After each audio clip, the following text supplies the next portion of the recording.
second. Put you on speaker.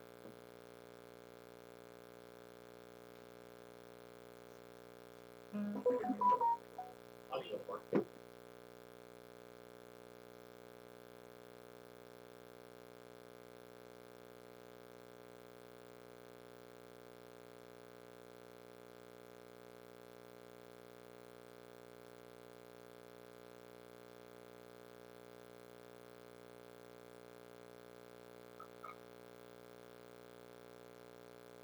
Okay. Sir, that's still not coming up. Okay, you should have that here momentarily.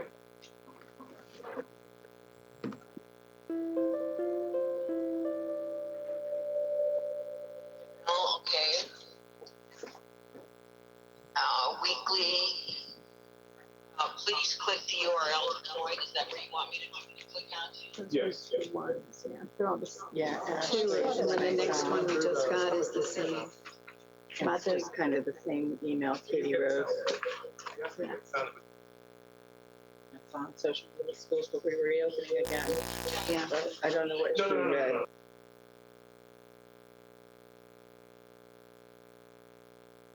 And this one.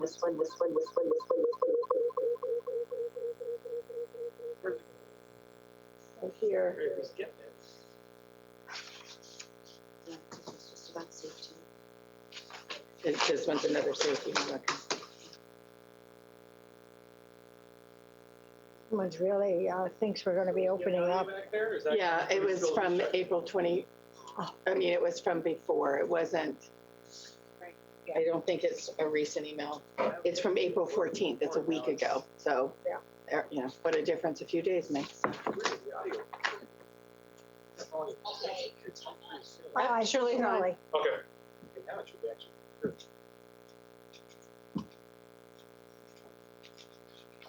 A little bit. Okay.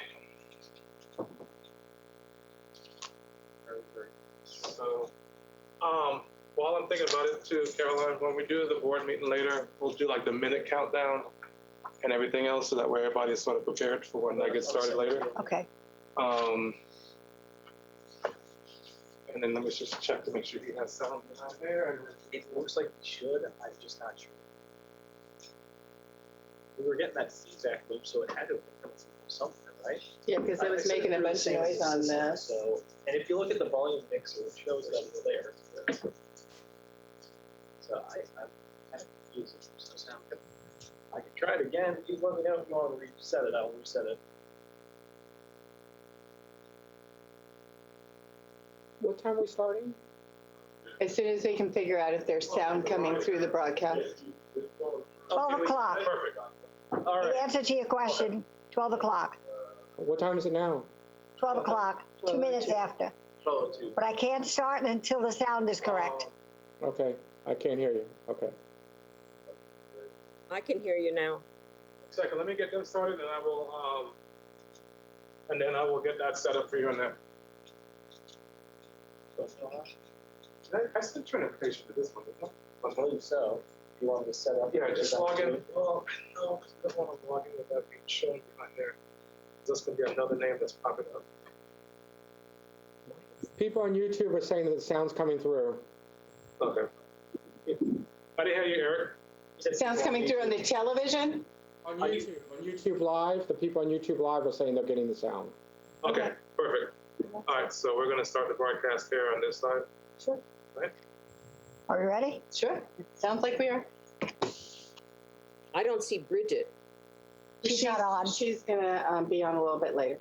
Okay. And Like- Kathy, I don't see. You won't. She's no camera. She doesn't have a camera. Her name is there. All Okay. right. I'd like to call this workshop to order, please. This is our monthly work session for April 21st. And during this meeting, we will discuss the operating and capital budgets, the superintendent search, and then we will have members' comment. Mrs. Cochran? I can call you Missy. This is workshop. Yeah.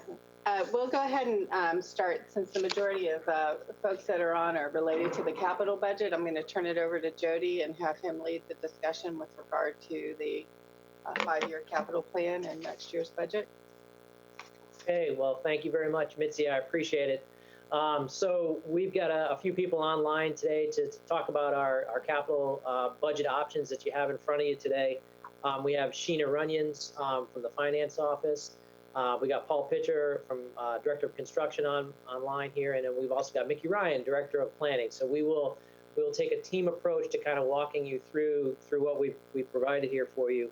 So let me just provide a little bit of context. Certainly, one of the things we've struggled with here is we developed these two scenarios, and there are two scenarios here for you. One with borrowing, one without borrowing.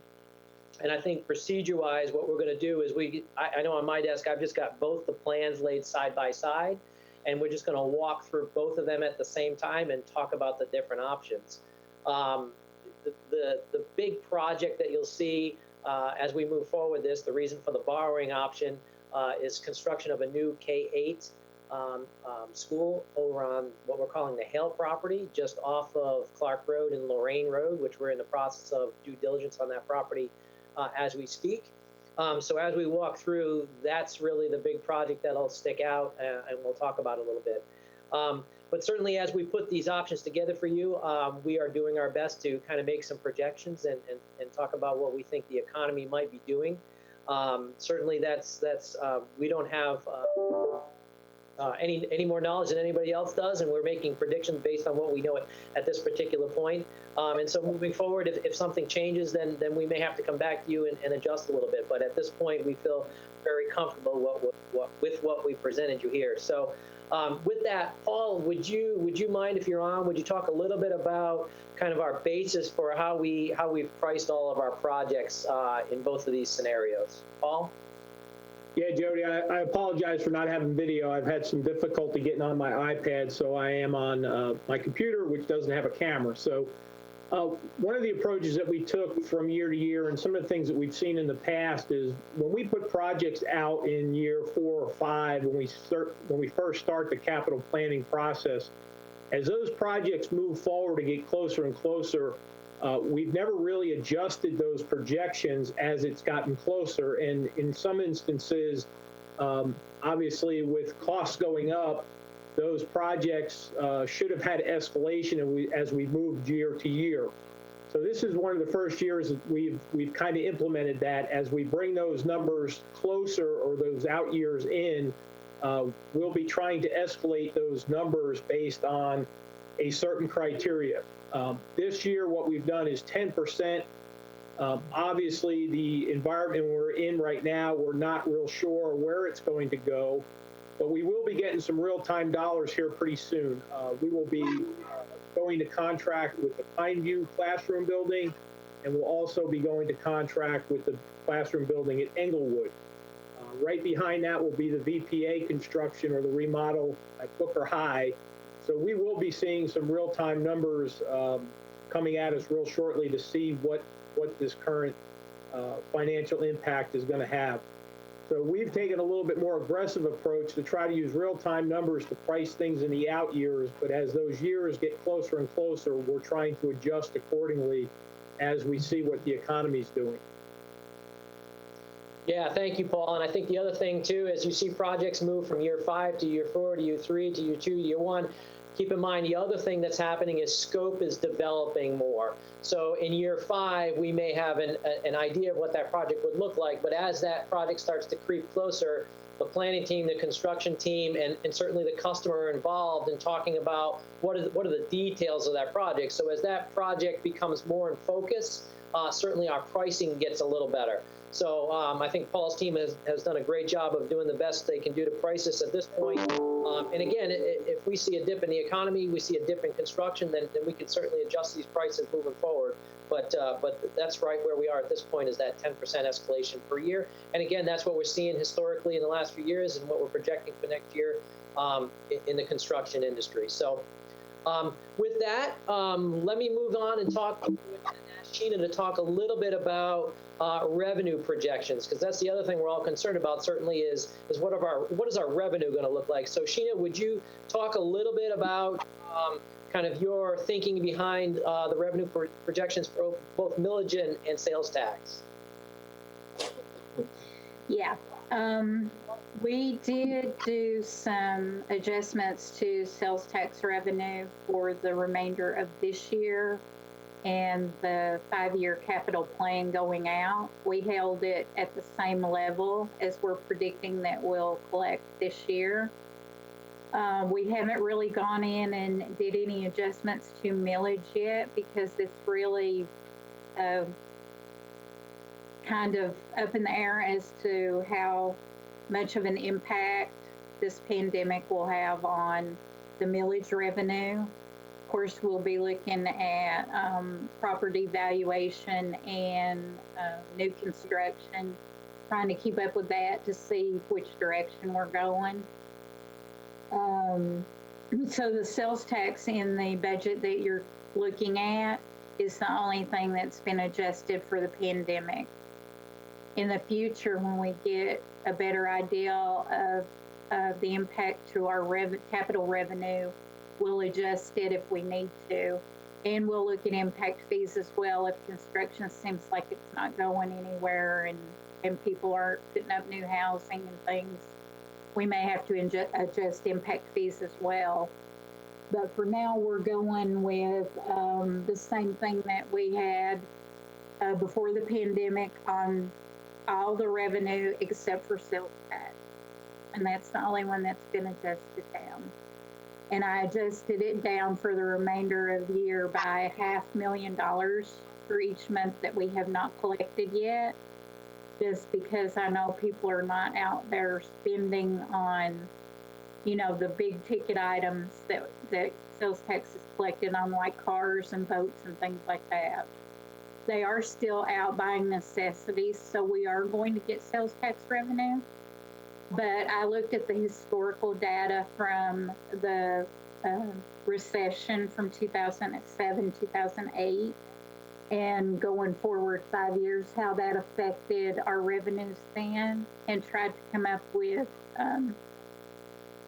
a reasonable adjustment. So that's what we did there with the revenue. Anybody have any questions about revenue? So Shirley, I see that you have a question. Do you want to go ahead and ask a question, Shirley? I'll wait until she's done with the revenue. Although, when they're buying their necessities, they will comment there's no sales tax on food, which is what a lot of people are spending their money on right now, which, isn't really affected by this. But again, that's where a lot of the money is going. But I'll wait till we're done with the revenue side and talk to you on something else. Okay. So Sheena, let's go back to you. So I think that what I'd like Jody, hold on a minute. Eric? Yeah, so I understand you adjusted the sales tax down, but you adjusted it to be flat. Seems rather odd, counterintuitive, given the current circumstance, because granted, like Shirley said, food doesn't have sales tax, but restaurants have sales tax, and there's nobody going to restaurants now collecting sales tax. Retail stores are closed. You've got to think that sales tax is going to go down. I mean, I just don't understand how it could stay the same. I mean, given the current situation, the math doesn't work. Do you want me to just go one by one with my questions, or just start? I think what she's saying is that she's adjusted the current year's sales tax downward and then kept it flat. For the 5 years going forward. We have adjusted the sales tax collection anticipation for this year by almost $1.5 million. But does that put it? How does it compare to last year? How does it compare to the current year? I'm sorry, I'm not. You say you adjusted down. You adjusted down from the projection, or did you say you adjusted down from the current year? Current year. Okay, not from. So when it says here sales tax, projection in both options are based upon our revenue in the current year with no increase over the next 4 years. See, when I see no increase, it makes me think that it's flat. But she's Yes, adjusting- we did not want, this is the thing that we didn't want to do with the sales tax. We didn't want to cram a bunch of projects in there that we would then have to push off. So instead of, doing that, we just held the sales tax revenue flat for the next 5 years. It's easier to add projects in than it is to take them out. See, I think the sales tax is, I think you're being overly optimistic. I think the sales tax is going to go down. It didn't go down more than that when we had the recession in 2007, Yeah, but 2008. stores were at least open during the recession. Things are closed. Nobody's collecting anything. It's I closed. understand that. We anticipate everything to be opening back up. I mean, during the recession, you could still go to the mall. You can't even go to the mall We've now. already had almost as much collection as was in the budget, except for I left $3 million on the table, still left like this year. That's a very small amount Okay, well, that's just my opinion. And then the for what we millage, usually collect. and then the millage, you have that property values are going to go up. The millage will go up 5%. That's correct. I mean, I think that that's overly optimistic. Again, it's just one person. I think you're right about that too, but I don't think I have enough information to adjust those revenues down at this point. This is for 2021. 20, yeah, she's talking about, right, for January of next year. So I'm sure the property values she used were consistent with what was used in the FEFP and what we've been used. Actually, I think it's probably less than what was used in the FEFP. Yes. It's based upon the January 1st property values. Right.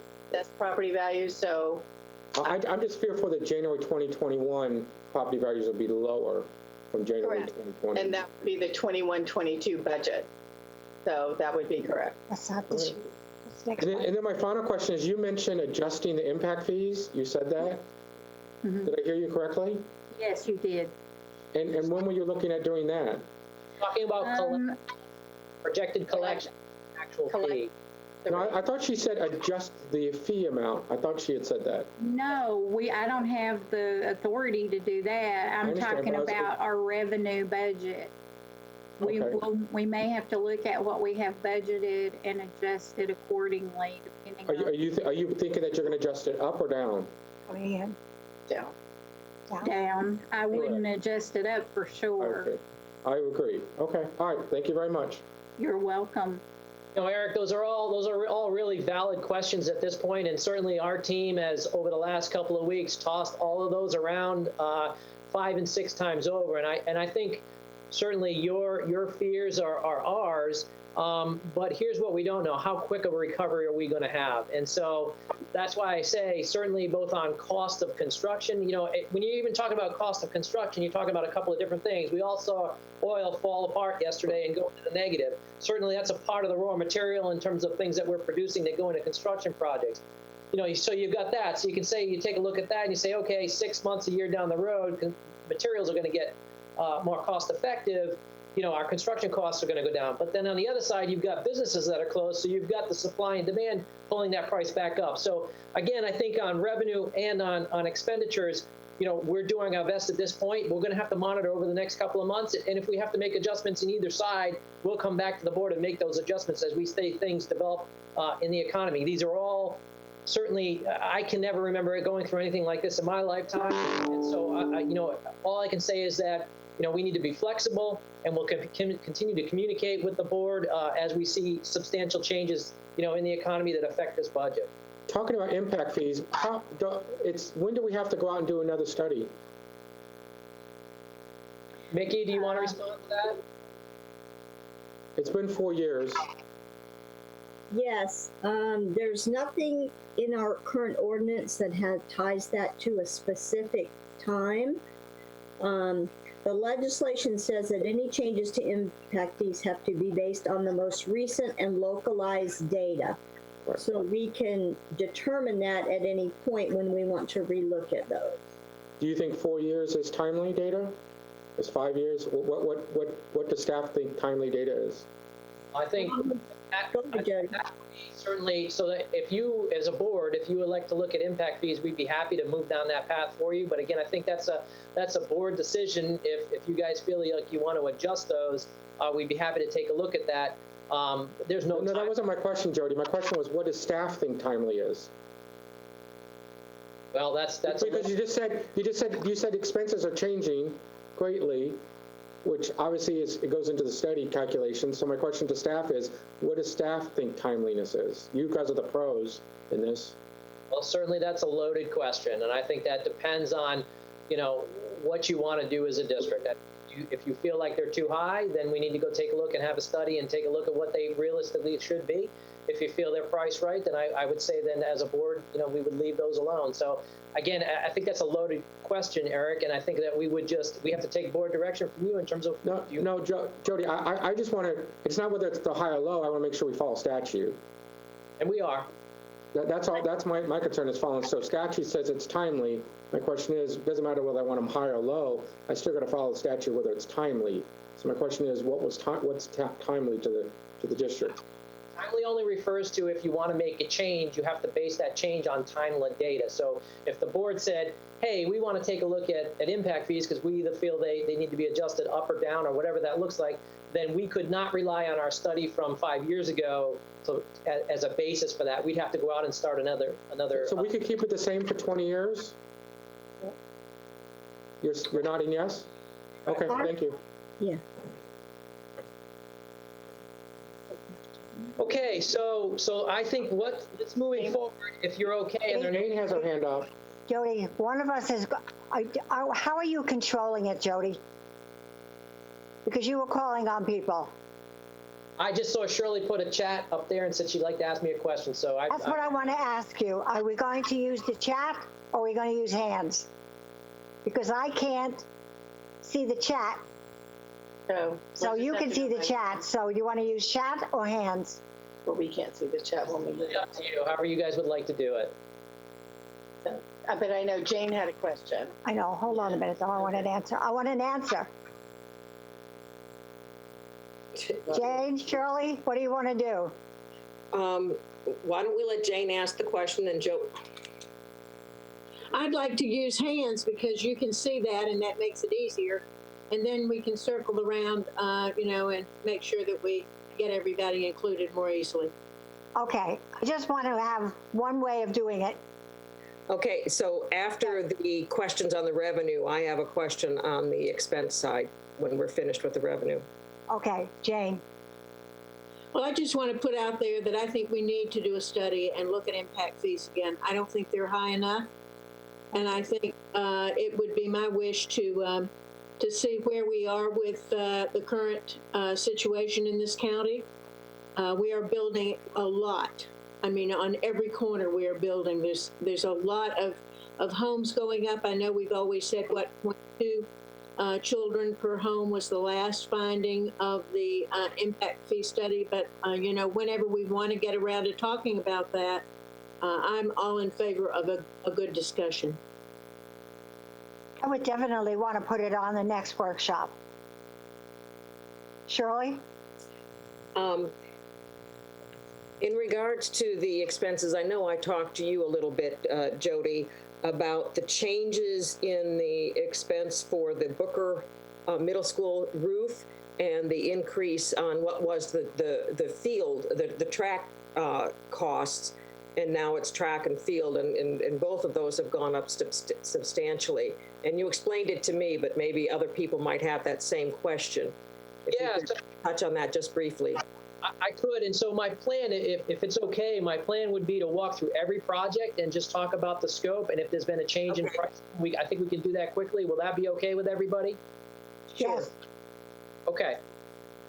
All right, so if you want to take a look, and again, the way I think this works best for me anyways, I've got both sheets side by side, and we'll just talk about the projects as we move down and the difference between the two scenarios. If you look as we move through revenue, and I'm down in kind of the second section where it's got transfers and debt service charter schools. Let's talk a little bit about that line item. So Sheena, do you want to talk a little bit about what we've got in there for charter schools? Sure. Let me get my screen here where I can see. So the first line item, transfers and debt service charter schools, that's all the state-funded PICO, which by legislation has to be transferred to charter schools, correct? That's correct. Okay.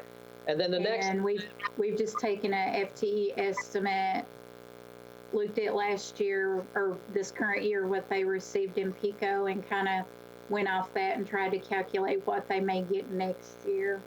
So that's how we came up with that number.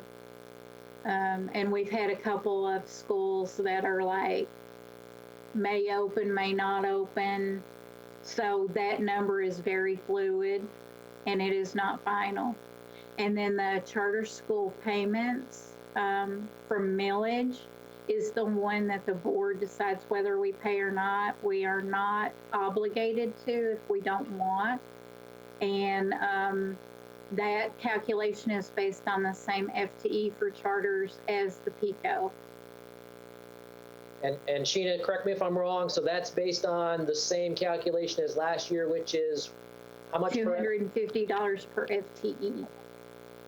Okay, I just want to make sure the board understands that. So we base that calculation based on the decision you made last year, but I believe, and Mitzi, correct me if I'm wrong, that was something the board said was a yearly decision. So that's built into the budget based on last year's decision.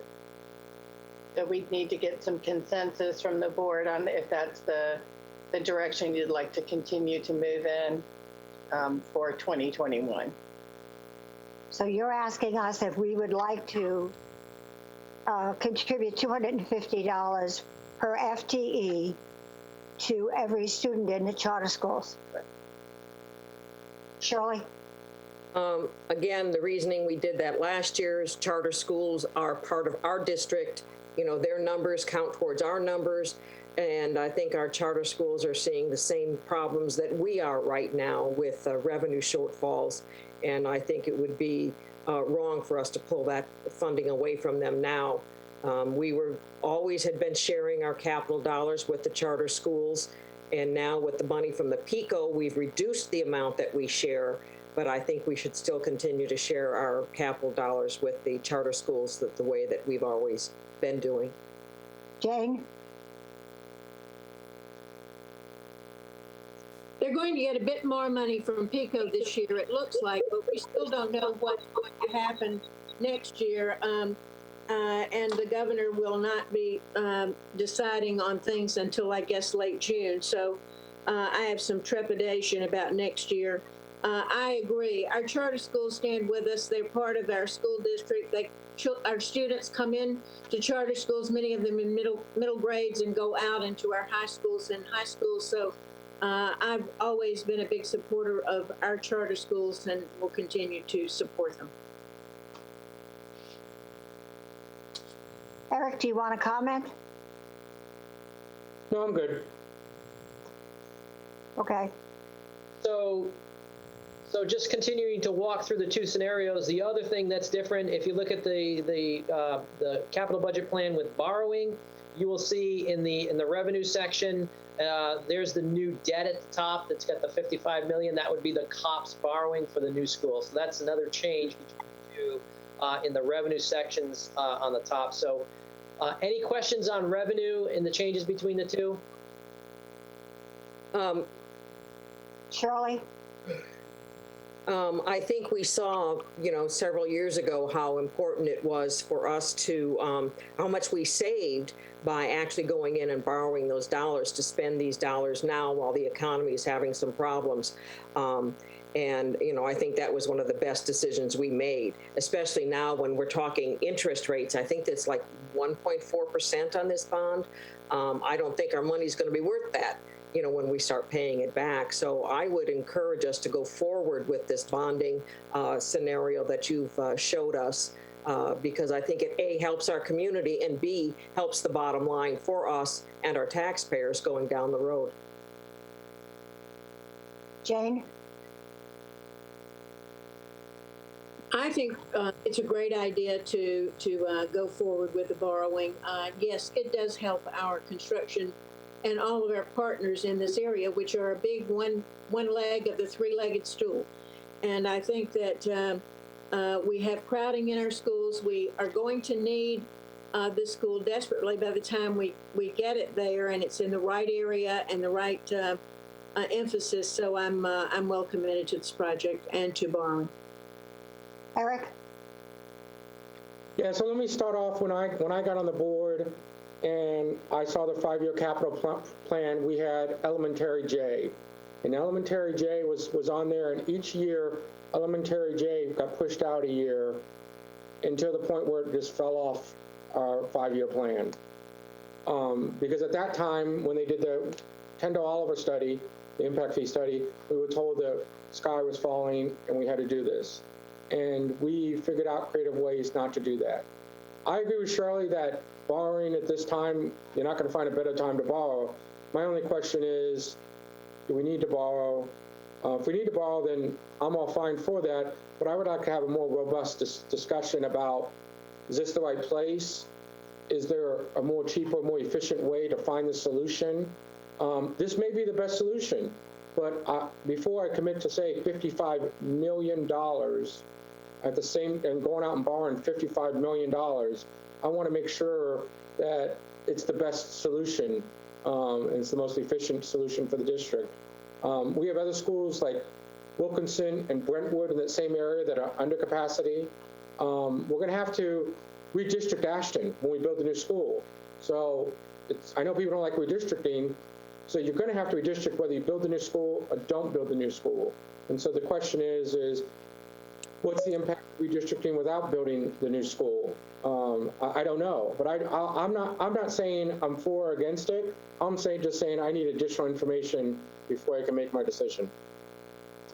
I'm all in favor of us borrowing because I know that we need that K-8 school and in that location because that will leave Lakeview, Ashton, Sarasota Middle by building a K-8. And the timing, as Shirley said, the timing is perfect to do that right now. We're in almost the same scenario as we were the last time that we borrowed, and we got such a big bang for our buck. So that's where I'm coming from. And I have spoken to staff enough to know that this is the right thing to do. So would you like me, if everybody's okay at this particular point, I will run down kind of project by project and just kind of run through them. And if there are any individual questions on projects, we can talk about them. Does that sound fair? Yes. Okay. So certainly stop me if you have a question.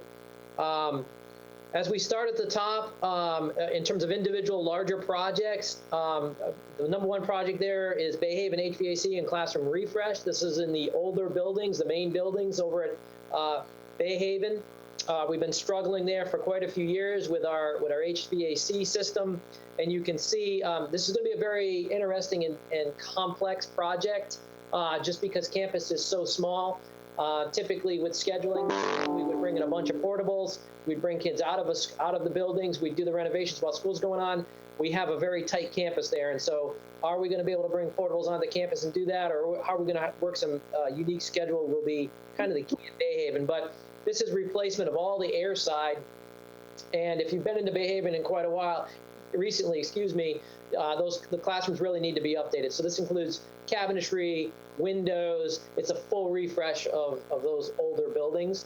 And our goal will be, if you've gone into those classrooms, you can see that the ceiling is dropped because all the individual air handler units are kind of the old style. They're sitting in the classrooms. We went away from that a number of years ago. So the challenge on this project will be, can we design air handler rooms that fit the historic nature of the building, but take those air handlers out of the classrooms to make the classroom a better learning environment for students. So that's the project you see here. And again, if we do borrow, we can get to that project a little earlier like we had wanted to do. And if we don't, you can see where we push that off under the no borrowing situation to years 22, 23, and 23, 24 to fund it. The next one down, and Shirley, I know you had a question on this. It was a great catch the other day, so thank you for asking the question. Last year in your capital budget, there was a $2 million line item for the re-roof at Booker Middle School. We've been working on that project in terms of how we do it over the last year. And so we've got design in and we've got numbers. And so we are talking now an $8 million project. That blows my mind to say we're going to re-roof those buildings for $8 million. But that's all metal roofing. There's a lot of square footage in terms of roof there. And so we're working with it, but that's an $8 million project. It's in dire need, and you're going to see that Booker Middle's the first one of the sister schools. We've got Laurel, Nokomis, and Sarah Middle following right behind that are going to need to get in the mix at some particular point. So that's what that project is there. Moving on down, Cranberry Elementary's thermal storage. That is just adding thermal storage to one of our last campuses that, again, we spend capital dollars to put the tanks in, but we fund energy costs, and so it decreases our operating budget, which is the money that goes in the classroom. So we like these projects. At some point, we'd like to get to Cranberry.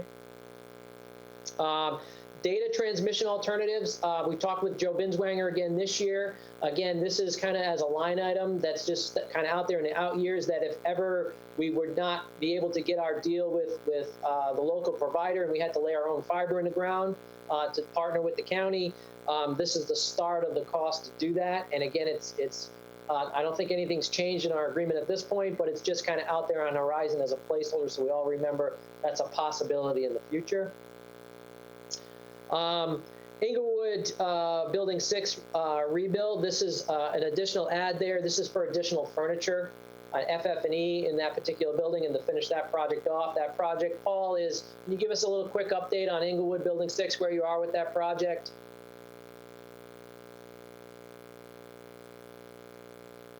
Paul, you there? Yes, sir. I'm sorry. Building 6 is in progress. Construction drawings should be completed by the end of May. So that project will go out to pricing, and we'll be starting to turn dirt sometime this summer. That money that's there for the $550,000 is not only for FF&E, but it's to cover some upcharges or some items that we're going to take care of from a maintenance standpoint. We've got some chiller upgrades that we want to make. So it's just some incremental changes to the cost of that project to make sure when we walk away after the building, we're in good shape from a maintenance standpoint down there. Thank you, Paul. You reminded me about that chiller piece and that upgrade, and that's going to really be we're going to create a nice courtyard for Inglewood. It's going to be a great addition. And the other thing we were able to do is eliminate a couple portables on campus with this project. So it should be very, very nice to make campus really, really stand out.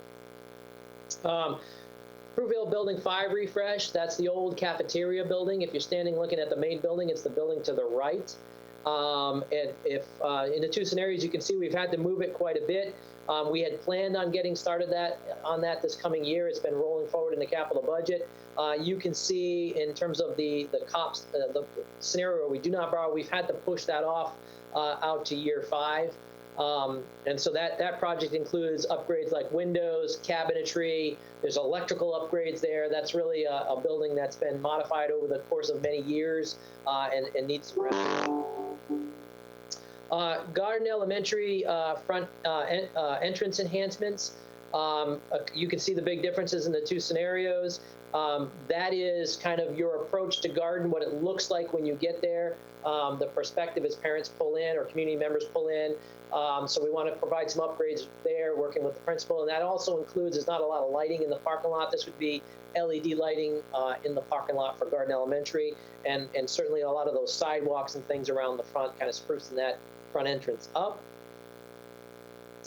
The next one down is Goshio Elementary. If you remember, in this current budget year, we've got half of that project scheduled. This is the second half of the project to be budgeted. So that would complete the funding package for Goshio Elementary. We've started some initial conversations with the principal in terms of talking what that may look like, but that is certainly, it's some new square footage on campus. It's to eliminate some of the portables, get the students back in brick and mortar buildings, and then it's some renovations to Building 3 on campus. The next one down, Shirley, you had also asked me about this, the high school track and football field upgrades. If you've been over to Riverview High School recently, that is in process right now. That was funded last year by the board. If you remember, this is converting not only the tracks to rubberized tracks across the district at the 5 comprehensive high schools, it is also upgrading the football field turf to synthetic turf. And so what we've done, we've learned a lot over at Riverview, and what we've done in this timeline is kind of take a school at a time and do the track and the athletic turf on the football field at the same time. So this lays that out over the next 5 years to do those projects. The next one down is the Northport High HVAC refresh and science wings refresh. You can see we've had to push that project around depending on if we borrow for the new school or not. This project is basically, it's amazing to think we'll already be in Northport High changing out equipment, but all the air handlers and all of those buildings are getting old, and so we'll switch all of that out. It includes LED in all the classrooms, painting, carpeting, and then upgrade in the science labs to make sure that they've got the same standard science labs at Northport High that we'd have at a new school like a Booker or a Venice High School. So that's what that project looks like. The next project down there is the remaining funding year for Pineview. And Paul, I know you spoke about that, but do you want to take a minute and kind of just update the board on where we are with the classroom wing at Pineview? Sure. Right now, we're in review of our construction drawings. We will be going in front of the board for approval of a contract for an early site package, hopefully towards the end of May. We need to get in there prior to the start of school to do our clearing and grubbing, building pad, and then we have to do what we call stone columns for the construction because of the size of the building. Obviously, in today's day and age, it would have been nice to be able to accelerate that project, but just where we are, we're moving forward as fast as we can. So you'll start seeing some dirt turned on Pineview here probably, no later than the 1st of June. And then when we get to the rest of the construction package, that's when that other money will kick in and we'll be good to go on that. Okay. Well, next line item down is the phase 3 of, excuse me, I missed one, I apologize. School site purchases. If you recall, we came to you with some preliminary agreements to purchase 2 school sites, which Paul and Mickey have been working very hard on the due diligence process. That one is currently one of them at Lakewood Ranch, a site there.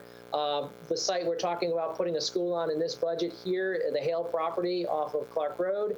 And then through Mickey's hard work, we recently have worked with West Villages down south to move forward with a tentative agreement and move into a due diligence process with both a new high school property and an adjacent K-8 property.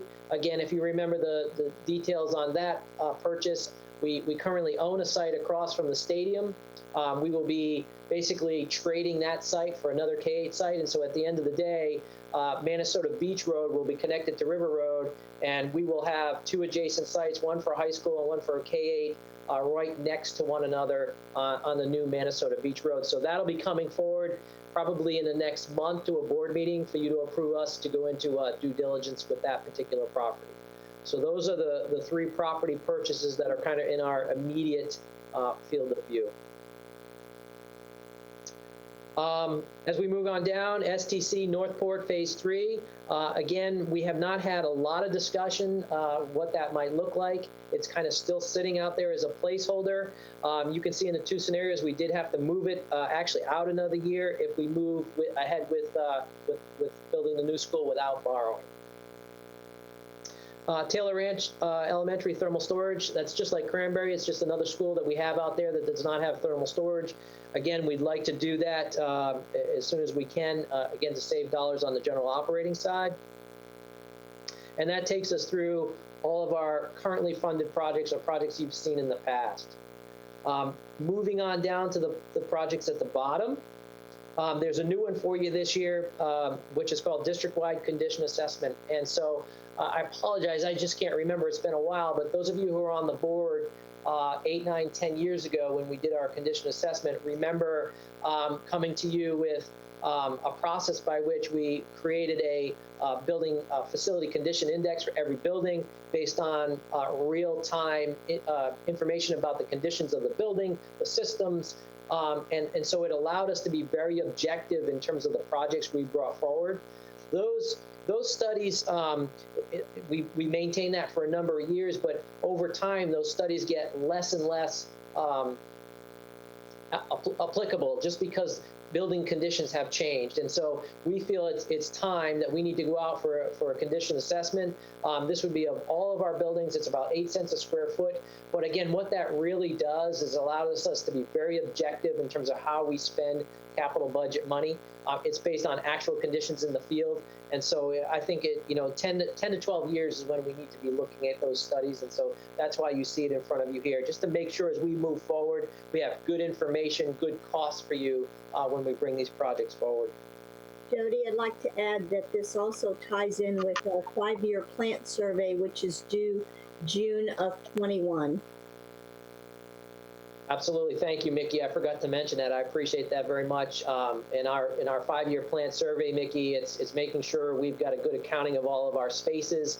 And so as we have these teams come in and rate spaces, rate equipment, produce these reports for us, they are also validating that we've got our space right in fish. Very right, important. And it also helps us plan on what we may put in that plant survey that we need to do within the next 5 years. As we move on down, the next one you're going to see there is landings, restroom repairs, renovations. So when you look at $3 million and you talk about restrooms, again, it's like the Booker Middle job for roofing. It kind of makes my eyes open wide and say $3 million. But we do have a number of restrooms at the landings.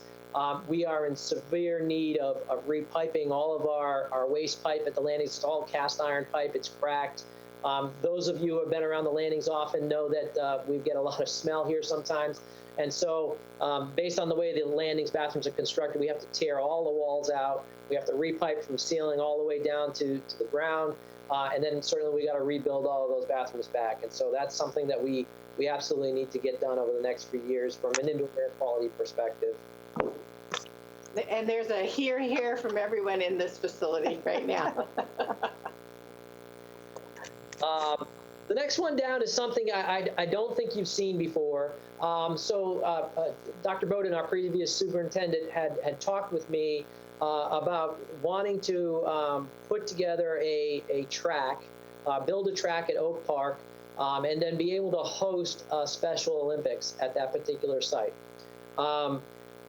So I have not, I'll be honest with all of you, I have not spent a lot of time kind of researching what that relationship with the Special Olympics Committee would look like. Could we do this at Oak Park?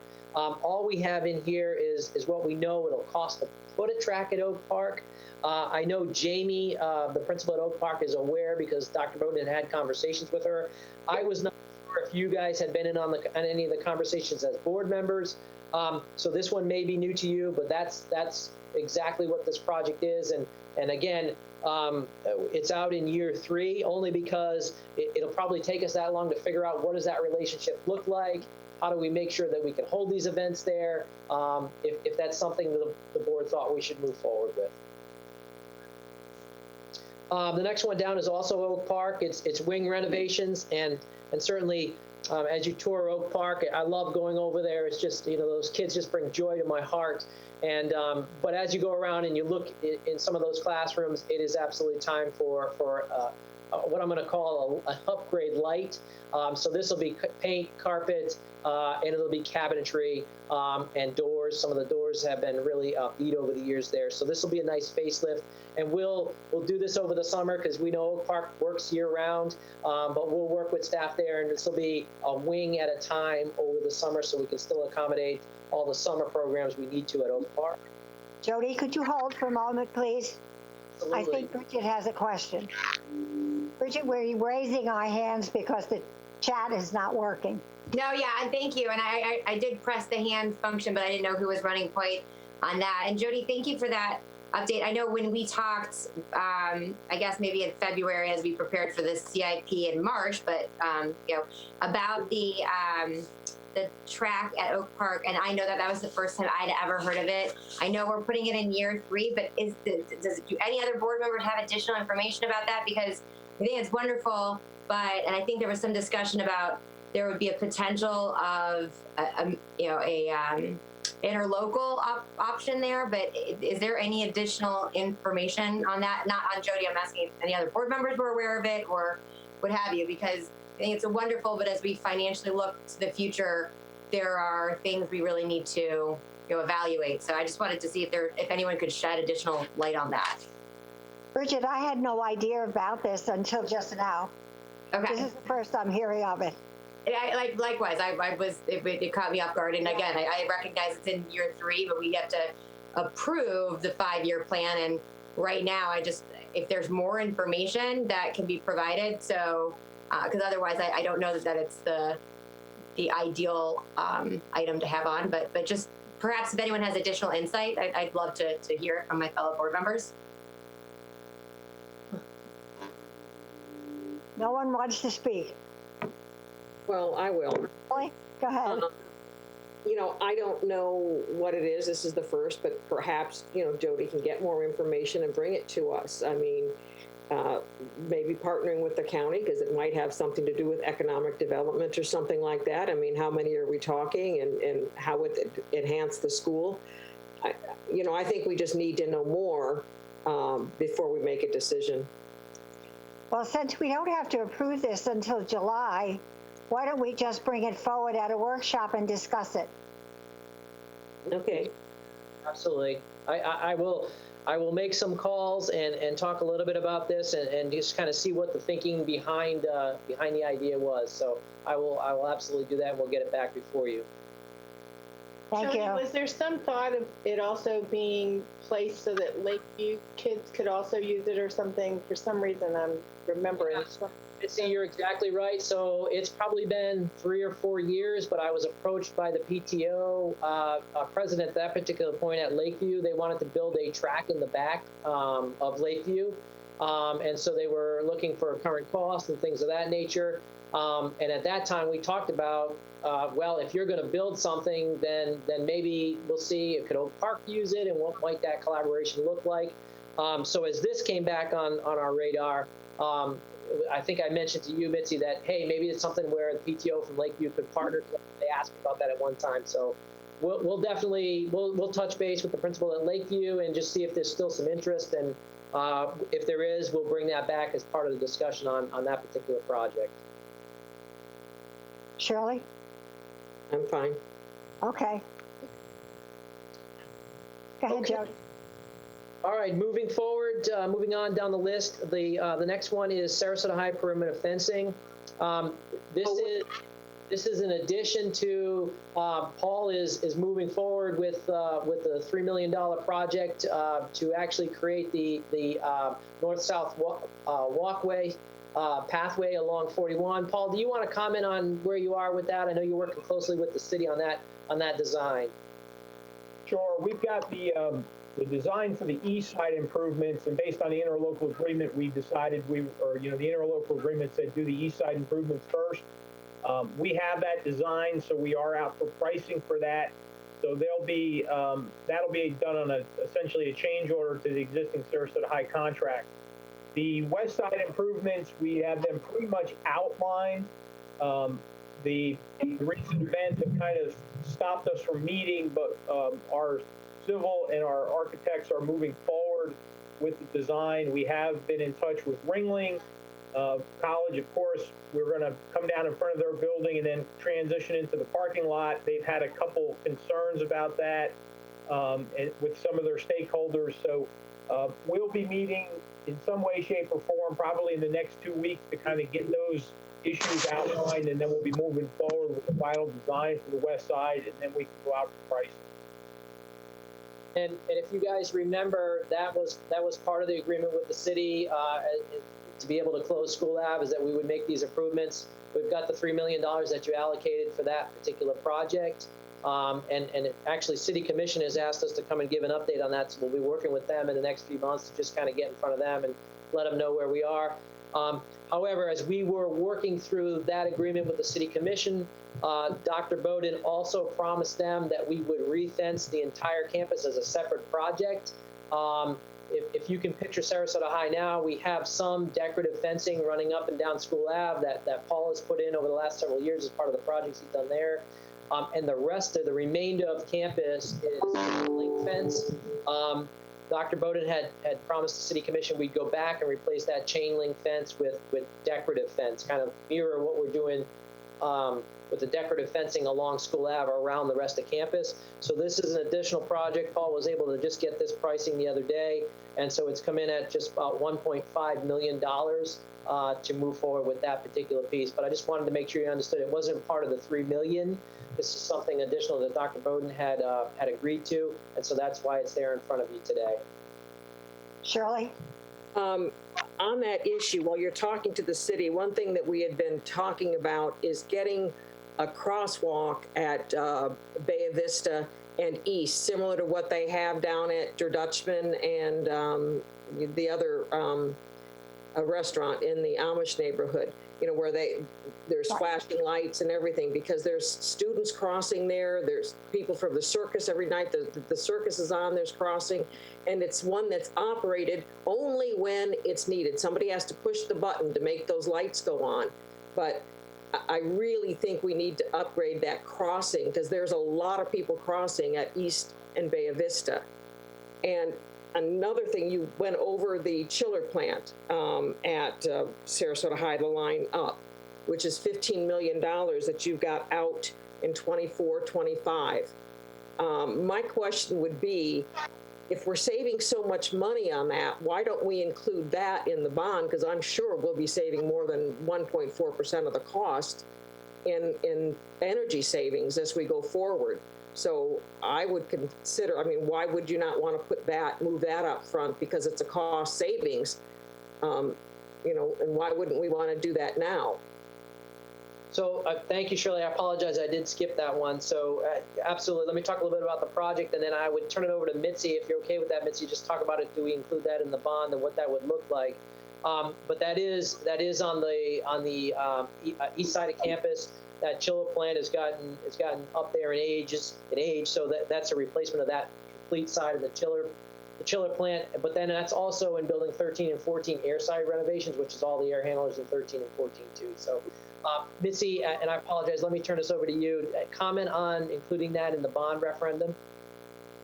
Well, I don't think it would be an issue including it. I mean, if you're going to do that, though, if you're going to include mechanical systems, which you can do, I would think we might want to look at the Northport one also, which is already included in your budget but hasn't started yet, because I think that one's even more expensive. So it's just a matter of, do we have enough staff to manage all those projects concurrently? Because again, there's a spend down provision when you issue debt. So it's a matter of, could we get everything done within, 3 years or so is going to be the big concern if we wanted to do that.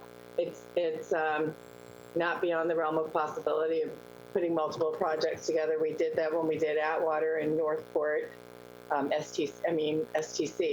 We've done it before and put multiple projects together in an issue. So we can definitely do that. It's just a matter of which ones you want to put in. Just remember, they are all now encumbered under a ground lease. So, but yeah. And I know Paul doesn't have his picture up here, and I'm sure he's smiling. So that certainly be something we'll have to talk about as we move forward. Do we have the ability to run all those projects at one time? So, and Jody, Get back to us. Paul, did you want to speak? Yes, please. Yeah, the $15 million is out there. Obviously, the Northport High is a complete campus. The $15 million is set out there for the east side.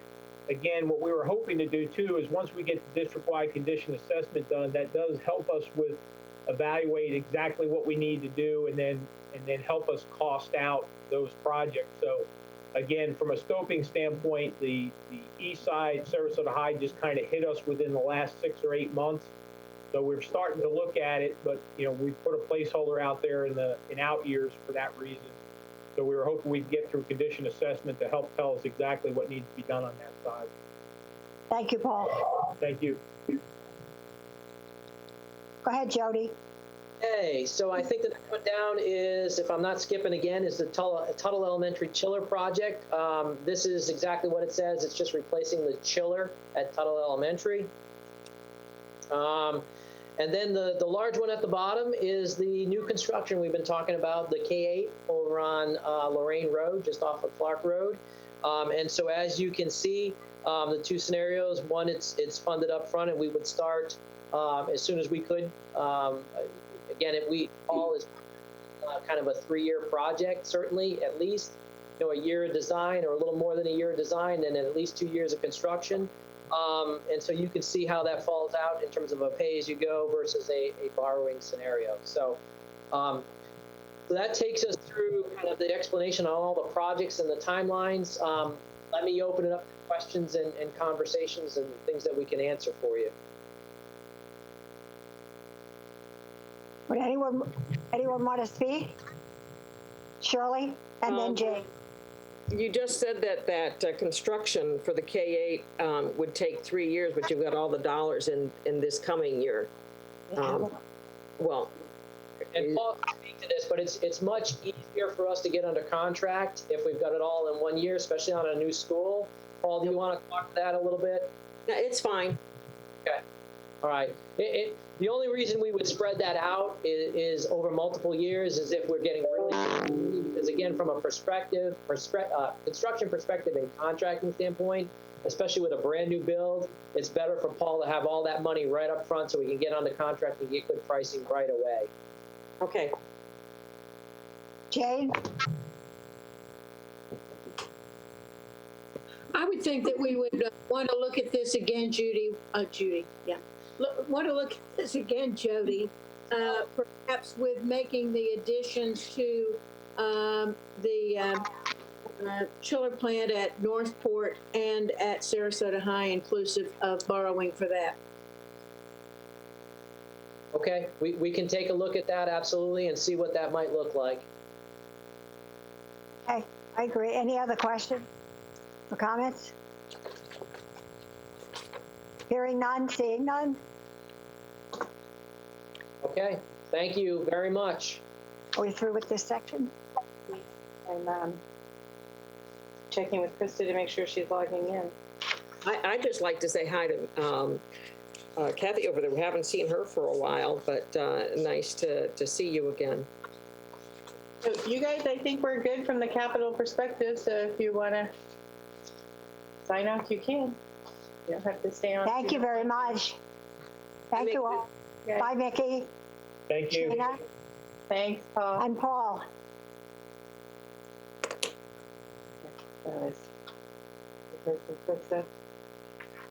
Okay, so now we will begin with the superintendent search. Well, we were going to talk about the operating budget too. I was okay. just waiting for Krista to sign in. All right. Oh,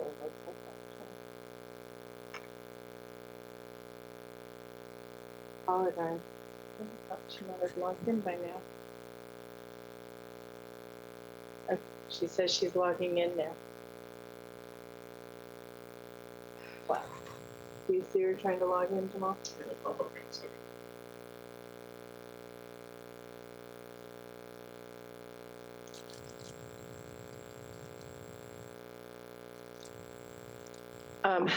Well, I can start while she's getting prepared. Oh, I see John. So the folks are coming in for the superintendent, which is great. We've lost 2 board members. Okay, well, so it would appear we're taking a bit of a break. Oh, oh, she's on. Oh, here, okay. Yeah, Jane stepped out. Is she having trouble? Jane? No. No. Krista. Krista.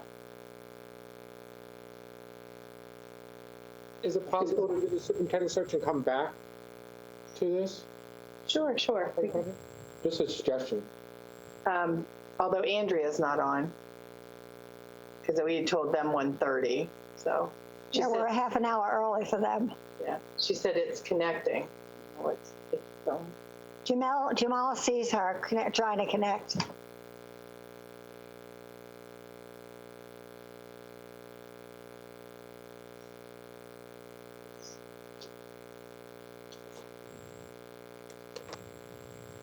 See John and Bill, but I don't see Andrea yet, so. No. But we can go ahead and start while Krista's coming in, and I'll just kind of walk you through what I know. Hopefully I can speak intelligently enough to it, because she's been working. You know it. I know. She's been working really hard on this stuff. So the first part of the packet of information that you guys received is kind of an update on where we're at for the current fiscal year for 1920. So from a revenue perspective, right now, the one thing that we know we're going to see a reduction in is the, adult course fees for, the adult continuing education, the conversational Spanish classes, the art classes and stuff like that. Those have all been canceled, so we've had to refund those dollars. There are no child care fees coming in. So some miscellaneous kind of revenues from a local perspective we'll see reduced, but pretty much all other revenues, because the FEFP, the fourth calculation, those surveys were already done before we kind of got into those are done in February. So, which is why Commissioner Corcoran had said, everyone's kind of received their funding for the year, so they should be able to make payroll and take care of their employees and stuff for the rest of the year. So that's really the only changes that you're going to see in terms of the revenues for the current fiscal year. Oh, there's Eric. Will we expect to see any change in revenue from food service? And how will that affect the food service? Well, food service is a special fund. They're not part of the general fund. Okay. The concern for food services is that in the beginning, when we had so many people working so many days, that was part of the reason too why we were very targeted with the number of sites, because our reimbursements are based on per meal. By the meal you serve is how you're reimbursed. So if you open many, many sites and you have a lot of people working, but you're still distributing the same number of meals, your reimbursement isn't any greater, but you have to cover the payroll for more staff overall. So we do believe in total we will have, because again, for that week where we were closed, we were paying people double time for doing that work. So it was, again, being very targeted about how many places we had open. We're hoping to get FEMA reimbursement for some of that time, which was in preparation for it, but the actual meal distributions will come through the food nutrition cluster. We are, however, at a couple of locations distributing meals, and so in those particular instances, those costs will run into the FEMA component also. Yeah, my question wasn't about the serving of the meals during the crisis. My question was, clearly we're not getting revenue in for selling food, but we're still incurring the cost of all the staff. Correct. And so I would think that zero revenue, same cost, although we don't have food cost, obviously, that's not a good thing.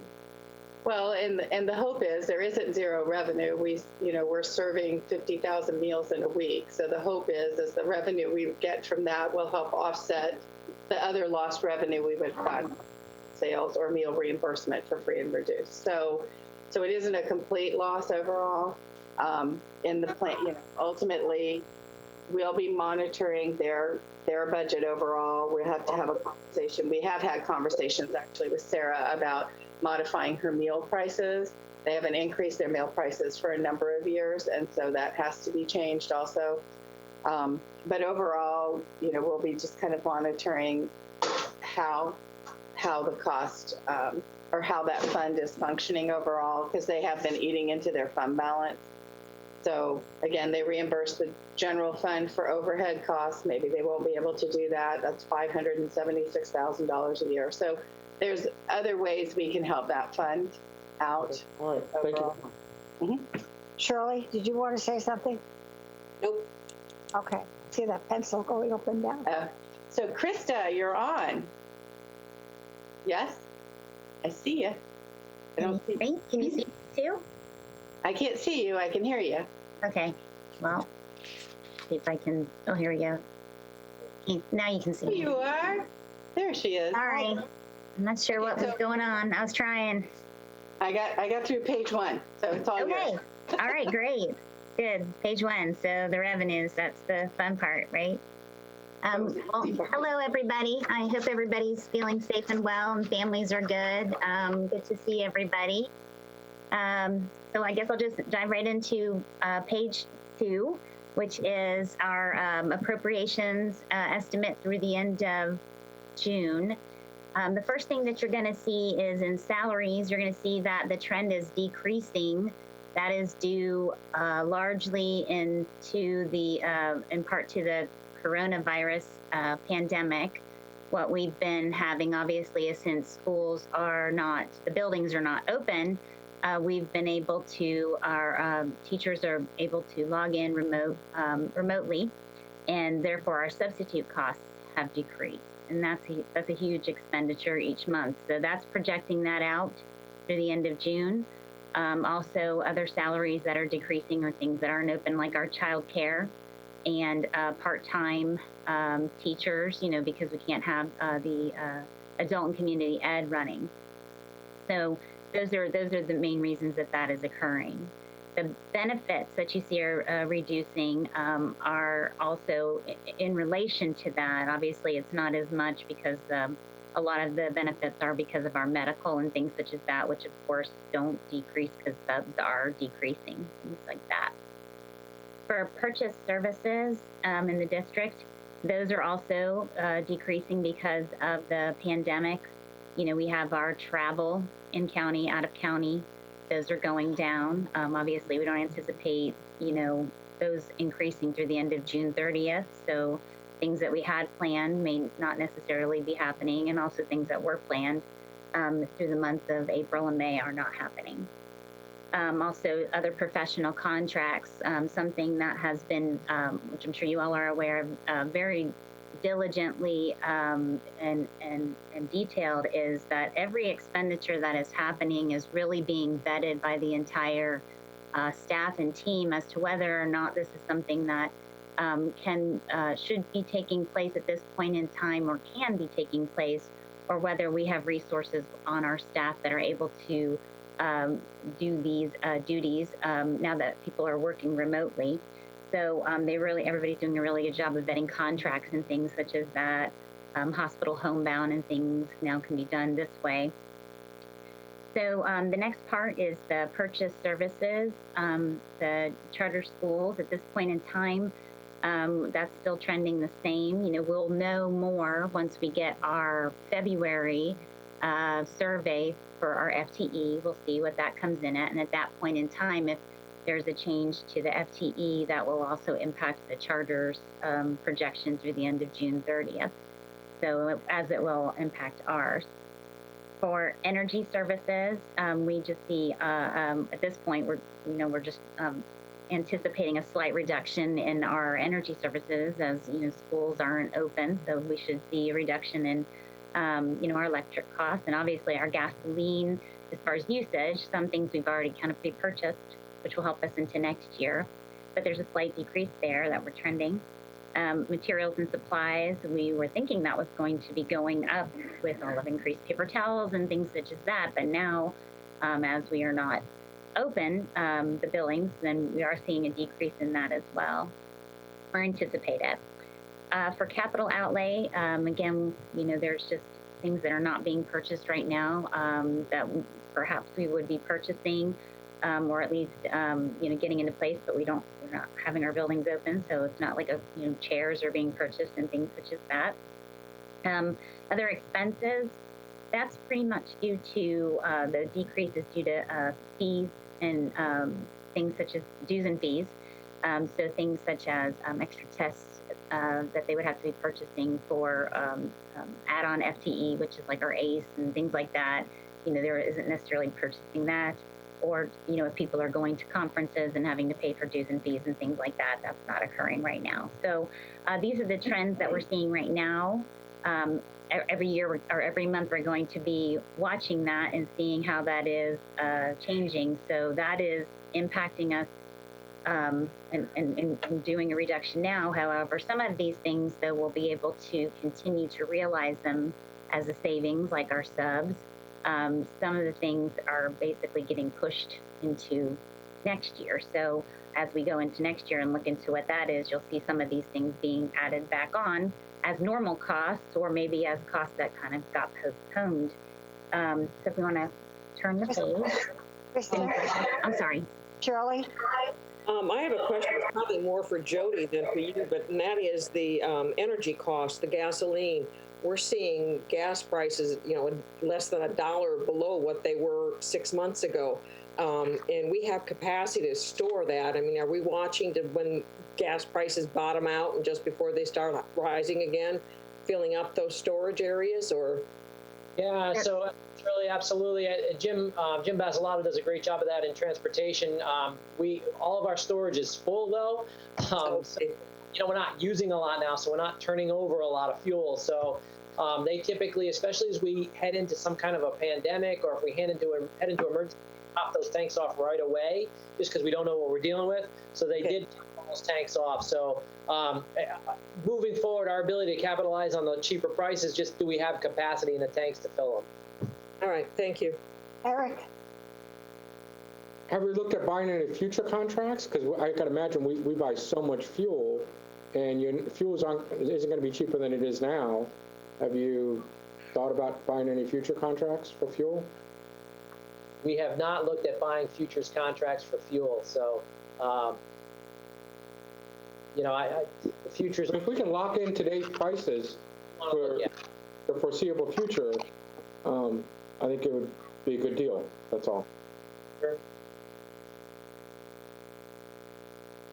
Go ahead, Krista, please. Okay, thank you. So on page 3, if you'll flip to that page, the table there shows what our, based upon, you know, this projection through the end of June 30th, what our ending financial condition ratio looks like. You can see that with the amended budget that you all just approved, we had it at 11.48%. And now it looks like it'll be at about 12.05%. So it obviously is increasing because of, you know, what we're seeing as far as the reduction in expenditures. So now we'll roll into the next year and our projection of that. So as you all know, we got our conference report, and you know, what we have direction so far is that that's what we should be moving forward with. So all of the assumptions in the revenues and even in the appropriations, such as teacher salaries and things, are based upon that conference report and current legislation. So some of the things I know we've already talked about with the comparison of the FEFP. As you guys know, the DCD increased from the 1.004 to the 1.0068. So and the VSA increased by $40. So that's definitely benefiting us. Other parts of things that we have also considered or taken into effect is that they were saying that the school taxable value was going to increase by 5.92% for us. So those things are still in place. Also, something that is in place at the moment that is built into the revenues is $800,000 for Summer Learning Academy. So those things are all within our revenues. Now, something that has changed for us in the revenues, well, this is where we have to account for it basically, is that it gets backed out of our revenues. We actually never see the dollars, but we have to account for the expense. Is in the, well, McKay always goes up every year a little bit, and then also for the Florida Family Empowerment Scholarship. So as you all know, this year we had about 179 students participate in the Florida Family Empowerment Scholarship. Of that number, the largest majority was in kindergarten. About 75 of those students were kindergarten. That seems to be the trend, you know, statewide. So because we were aware of that, and the original legislation we were building our budget on was a 0.25% increase, we were conservative in our kindergarten enrollment projection and in our staffing as well. Now, something that's happened is that basically that now has increased potentially to 1%. So that's a big difference for us. And we didn't anticipate, or I guess we'd hoped, we wouldn't have as many students be a part of it this year as there was. So, but we had built on it. And so next year we are building on it as well. So if you flip the page 4, when you're looking at the table for the increase and the decrease, you'll see in the federal direct funds, nothing's really changed from what you've seen before. We know that Medicaid is going to be changing their claimable percentages, so that's reducing that slightly for us. But in the state funds, the decrease that you're seeing there is that we are now accounting for that increase that's potential for us for our students to be participating in the Florida Family Empowerment Scholarship. So if we were to just, when we do the calculation statewide and what that means for us, it could mean another 100 students or more that would be participating into this program. And with the times that we're having right now with the pandemic and virtual learning and all kinds of things going on, we wanted to err on that side of saying, well, what if that actually does happen? What if we have every student that we could possibly have based on that percentage participate in it? So that I'm sorry. Excuse me, Shirley has a budget for you. Well, I have 2 comments, one on the family empowerment and then one on the state revenues, or the increase that we're getting in the base student allocation and everything. But on the family empowerment, I'm a little concerned that it's the kindergartners that are going and taking these. I mean, because at first we were talking about it's for, students who are bullied in school. Well, these kids haven't been in school, they're not being bullied. And then, for poor kids, and, we're talking 300% of poverty. But what really concerns me is when we were looking at those tests that were being done at other childcare facilities around the state when they were on the pre-K and whatnot, and how the outcomes seem to be so far below what the expectations were. I mean, and I know how important it is what, we're teaching our children in kindergarten. So I'm really concerned that if these kids are going someplace else for kindergarten and they're not getting the important information on reading and arithmetic and some of these other things that we're teaching in kindergarten now, that when these kids do rejoin us in 1st, 2nd, or 3rd grade, they'll fall far behind. I just wish there was some way we could reach those parents and let them know how important it is that these kids join us in kindergarten, because I truly believe, it is the foundation for where we're going, because, we've got to have them reading by 3rd grade. And if we don't get them knowing their letters, knowing their numbers, and actually knowing words in kindergarten, it's just going to be so hard to catch up later, especially when we have our summer learning institutes. But I'll get off my soapbox on that and go back to what you were talking about on page 3, how we're going to have $40 per full-time equivalent increase. The district cost differential is going up, and it's $225 per student increase. But then when you go to page 8, which is the comparative statement of revenues, it shows that we are actually getting less money from the state this year on the FEFP than we did before, in addition to having to take those dollars out for the family empowerment program. And you go, well, how can that match up with what you're saying on page 3, that we're getting more money when it looks like we're getting less money from the state? But knowing what I do, if you go down to the local issue, that's where the money is being picked up at, where we might be losing the money on the state, but was it over 12, about 13 million? When you go down to the local dollars, the discretionary taxes are going up 10.7, and the voted millage is going up also. So, I mean, that's where we're getting the increase. It isn't the state giving us this increase. The state is giving us increased tax, although even though our tax rate is less, the increase is coming from our local taxes, and importantly, coming from our voted millage. That's where we're getting this from. And, you know, so the state can take credit all they want, but they're giving us less revenue.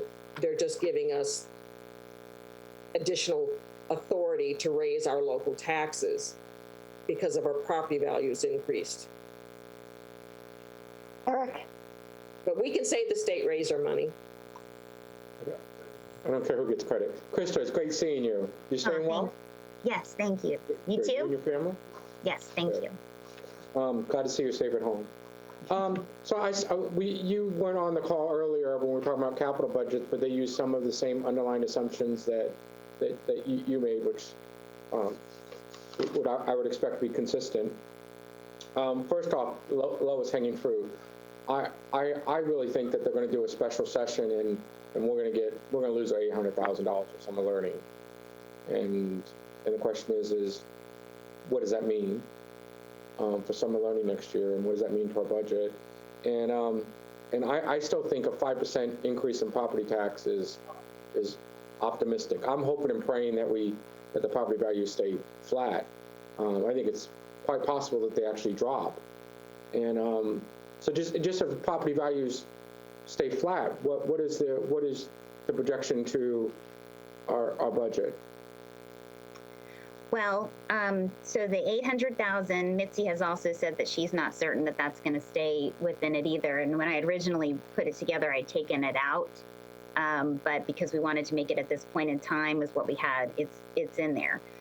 So obviously that decreases the revenue for that dollar amount. This year we received 100,000. So we've been budgeting basically off of that. So however, you know, I don't know what especially with the pandemic and things like that, I haven't been a part of any conversations as to whether or not the Summer Learning Academies, what that's going to look like this summer. So I'm not really sure what that will do, but I know that it is a large expense, and even the 800,000 is probably. What was my second question? I'm sorry. The second question about the property taxes. Yes. I assume it's bigger than $800,000 impact. Yes, I was just addressing that because you asked that one first. Right. If I could really quick, as far as the change in your property tax values, even if the values don't change, we're a 90% FEFP district, so 90% of the FEFP will come from our tax revenues. So if it means that if our property values stay flat, it just means that the tax rate will change because we're responsible for paying for 90%. So from a required local effort perspective, it won't change. The taxes from the 0.748 discretionary millage and the 1 mil voted millage would stay flat year over year because the value stayed flat, which those two taxes ultimately are the ones where we actually show the most growth, because for the last 5 years, I think it's been the practice of the legislature to roll back the millage rate. So that's why you're not seeing large amounts of growth in our required local effort. You'll see, and the state's having to carry more of that burden. Again, during a special session, they may have to, they may consider relooking at that based upon whatever sales tax revenues they've seen coming in or lack thereof coming in. But it's hard to see. The crystal ball's really foggy right now. And so we're doing the best we can with the information we have available to us, which is, the budget that's getting ready to go to the governor's table. We do believe the 800, I feel pretty strongly that any special appropriation will probably get vetoed out. But again, traditionally, when we get this revenue stream, we use it in the following June Summer Learning Academy. So this would have been the June 2021 Summer Learning Academy that the 800,000 would be. So if I make sure I understand what you're saying because the state has rolled back when property taxes are going down, do you think that they're going to allow us to raise them up when property taxes are going down? I don't know if they are or not. It would be my hope that they wouldn't harm education if the value overall went down. Yeah. Sure. All right, thank you, Krista. I appreciate it. the state has been using that rollback rate, so it's not based on increase in property values. It's based on new revenue. That's where the increase is coming from, because they're already using the rollback rate. But for next year, we're talking about the taxes that were tax rate for this current year, and isn't it like I read somewhere like 90% of the taxes for this year are already collected? I'd have to look and see exactly how many are already collected. I know that we have gotten a lot in, but I don't have that in front of me as to how much. Most of the taxes, for this coming year that we're budgeting are the ones that were sent out on basically, January 1st that were due, and some of them paid them early, but most of them were paid before the pandemic hit. So almost all of the property taxes for this current year have been paid already. We might have a problem in the coming year. By the coming year, I mean the budget that we put together for 21-22. But for 2021, the taxes have already been collected in Sarasota County for the most part. I'm hearing 90% have Hold been on, collected. hold on a minute, Shirley, hold on a minute. Sure. Mitzi. So the taxes that have been collected for this year are for the 19-20 budget year that we've collected to date. The taxes for the 2021 fiscal year are the tax bills that go out in November of 2020, which is why from July 1st through November, by the time we get to November, because we're using the prior year's revenue, we're kind of scraping the bottom of the barrel in terms of making sure we have enough cash, because we get an infusion of money in the months of November and December. It trickles down a little bit. We get another big push of cash in March when the tax bills are, the final due date of the tax bills. Then we'll get a little bit in April. In May, they go for tax certificate sales, which is when if a homeowner has a property that has a mortgage on it, more often than not, you'll find that if they're not, if they have a mortgage but they don't have an escrow, more often than not, you'll find where the mortgage holders are paying the tax bills. But there are other people who buy these tax certificates, which is why in the state of Florida, our tax collections are usually pretty high. They usually are about 96, 97, 98%. And that was even the case throughout the recession. So again, it's a matter of whether or not our values go down or not, but the biggest portion of our tax revenue is generated from the required local effort, which of course we're a 90% participating district, so. Jane? Normally, we would have a summer learning institute that would cover 2 different fiscal years. Part of it would be in the current fiscal year, and then after July, the rest of it would be in the next year's budget. And that $100,000 was really to pick up this month. I mean, saying that we hadn't changed the dynamics of summer learning as we had discussed earlier. Would have covered the fiscal year, and then we would have had an $800,000 that would have kicked in then. And I guess we had changed it so that the summer school would end on July 4th. But are we going to do summer programs this year? That is a big question that I think we need to discuss. And I think at this particular point, we don't know whether we'll be doing the summer programs or not, because of course we don't know whether or not we'll be able to have our campuses open in the month of June. I mean, of course we'd all love to be able to do that.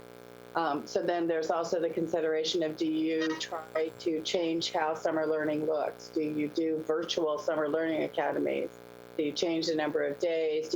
I mean, there's so many different things, because again, a big portion of summer learning academies is getting children acclimated to their schools, classroom behaviors, all of the little things, especially the new ones to school, learn before they have to start coming to school. So again, we're talking about those things at a cabinet level, but we don't have any definitive answers, because we don't know whether or not we can bring our kids to school or not. So for right now, we're still planning. We're planning for summer reading camps, extended school years. Again, trying to assess who would participate in a summer reading camp, because again, we don't have any assessment data to use to determine who would do that. So there's lots of balls in the air, and the instructional side of the house is doing a whole lot of planning, trying to make sure they can figure out how we can capture all of our kids. Because again, we have a concern about those who haven't adapted as well to the remote learning model, and how do we get those kids, whether it's one-on-one, time to spend with those kids too, with the supplemental academic instruction funds that we have. So there's lots of different things kind of being thought through right now. Bridget?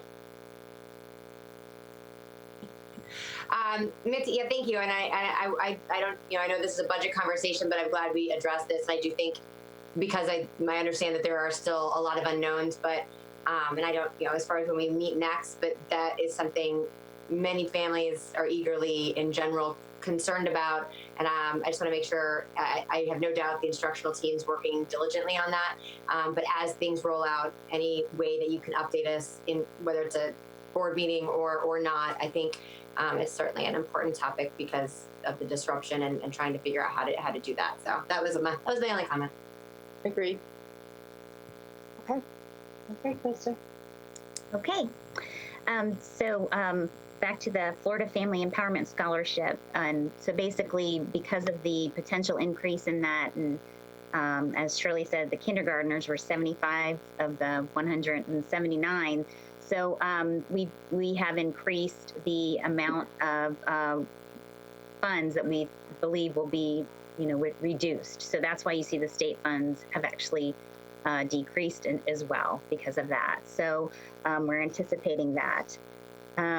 So just to let you guys know about and then we already talked about the local funds. Something that we did do as Eric is talking about, something that we have done in the last few years is we've been budgeting for some of the over collections that are taking place. And then basically now, because of the current situation and what it could mean, we took out over collections. So we are budgeting basically off of what we believe will, what the FEFP is showing and what the referendum was showing. So over collections are not a part of it. So should we get them, that would be wonderful. So those are basically local funds. The other things,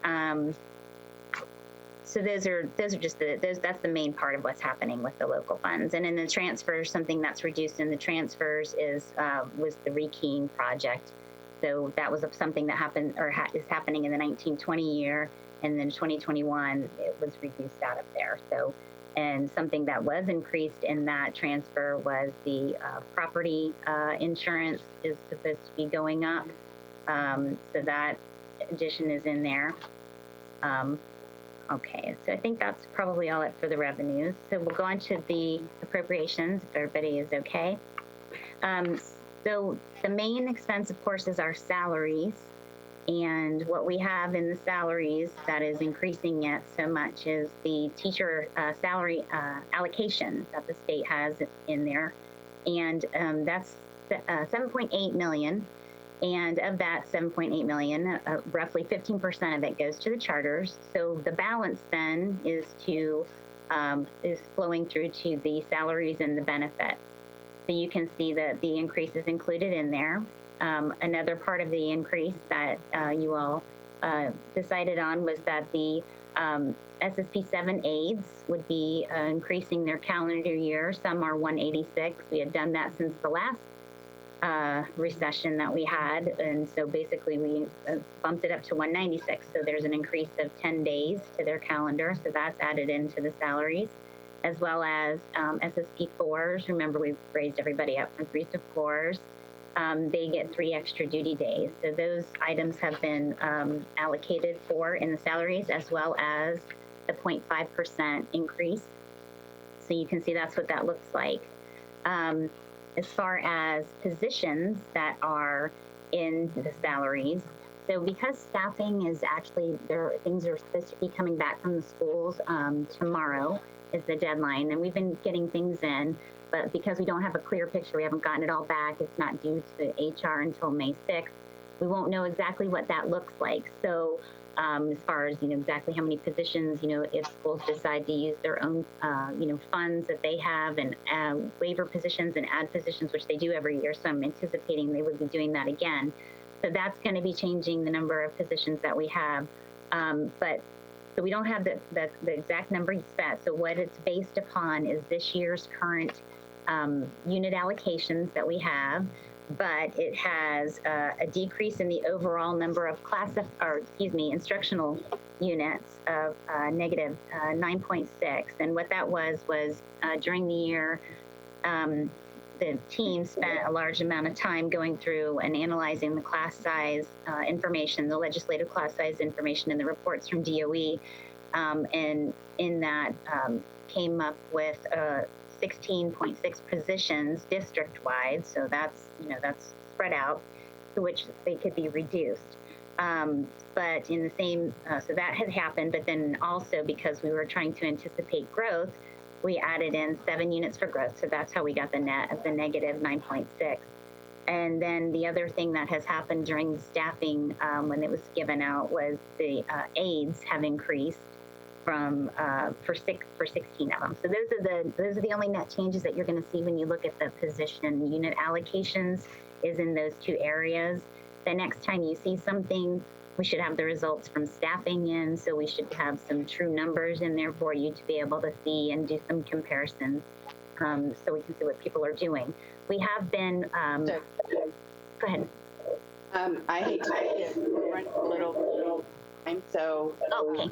So if I could, yeah. So basically, we have some reorg requests from some of the departments. We have the changes still to come from the schools. So hopefully at the next workshop, we'll have a lot more information or a little bit more finality for you with regards to the position request for the district. We have been talking very directly about if you want to add a position, just understand that 2021 may not be as bad, but 21, 22 could be really bad. And so I agree with Mr. Robinson's, we need to cut a little now and a little later instead of making draconian cuts 2 years from now or in the following school year. So we're working to that end. So I just wanted to kind of give you an up-to-date place on where we're at as far as the salary piece goes. And Krista, if you're okay, I'm just going to kind of run through a lot of the rest of the other stuff so that we can get through it, because I know I've got Andrea and Bill waiting to talk about the superintendent search, and then we're going to have to shift it up a little bit for the board meeting. So if you're okay, as far as employee benefits, again, it's the benefit cost tied to those salary increases. And there's an 18% increase to our FRS costs for next year that has not been modified. It is included in the current budget that's due to go to the governor. And we've built in a 2% increase in medical. Now, medical, as far as the actual internal service fund that houses our medical plan, it's doing really well right now because, again, all elective surgeries, elective procedures, even normal doctor visits are for the most part not happening right now. So I think we'll see quite a bit of savings at the end of this year, but I think there'll be a whole lot of makeup going on once things kind of return back to normal. My daughter's a physical therapist. She does a lot of work with orthopedic doctors, and they're like, well, we can't do anything now, but I'm telling you, as soon as I can, we're doing 10 a day. I'm like, oh my God. So I have a feeling we'll see our claims going up pretty substantially at whatever point in time we can do that next year. So we've just kind of built in a pretty modest increase to make sure that the fund stays pretty full.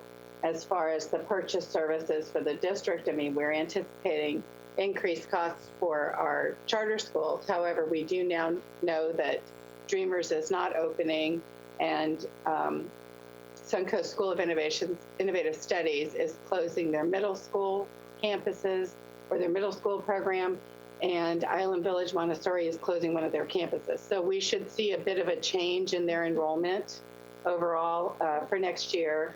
And again, the biggest decrease here is the rekeying project will be complete, so we won't have those expenses. Mitzi, on that with those, the SSIS and the Montessori, have we reached out and have made sure that we know where those kids are going to be next year?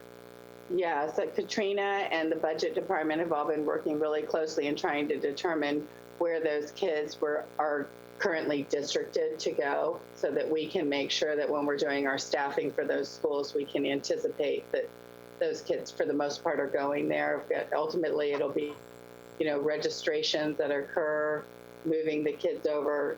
And if they're choice somewhere else, but for the most part, yeah, Krista's team's done a really great job of, Rob in particular, of monitoring every one of those kids to figure out where we know where they're going. Great, thank you. Oh, I'm sorry, that's where the charter school piece is, so I apologize, it's all under purchase services. So then the energy services, again, we're anticipating that going up. It's probably not so much because we had savings this year that it's going up, it's just because we're anticipating that overall there'll be more increase in our energy expenses. I mean, the other ones are all pretty small, 90,000 for materials and supplies. Again, that's probably just due to trending or instructional materials.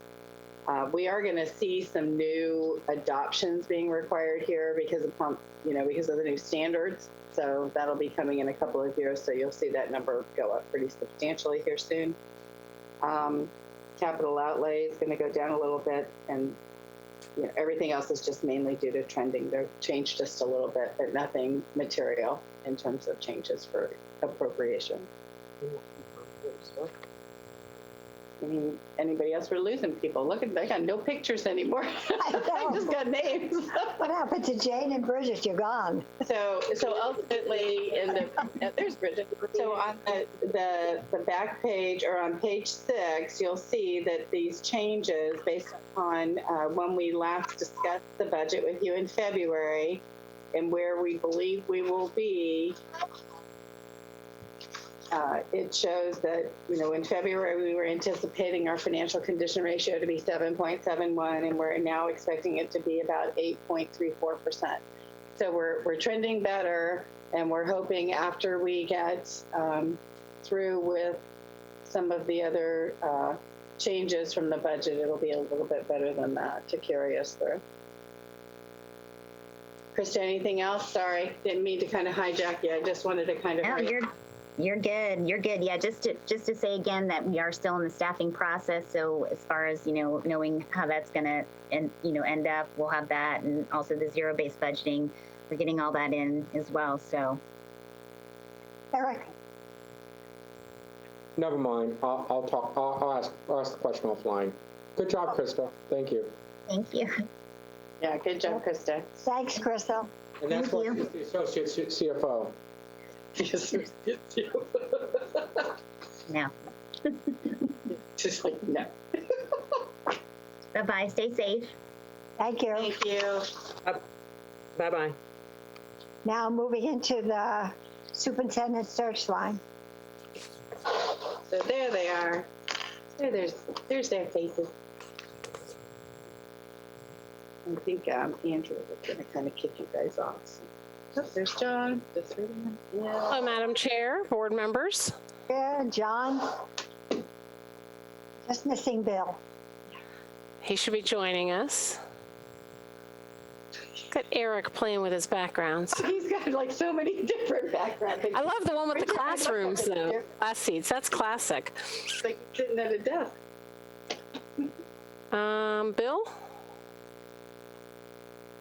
Bill actually texted me and said that Jamal had notified him he was turning his camera off. So Jamal, I don't know if you can turn Bill's back on. I just asked for a bit, so it's campus, so it's happens. There it goes. There's Bill. Okay, yep, he's good. Poor Bill. There we go. We can't hear you. Okay, can you hear me now? Mm-hmm. Yes. Good. First, I was very impressed with Mrs. Corcoran and Mrs. Kurtner's. Close up, I can see your nose. It looks like Bill.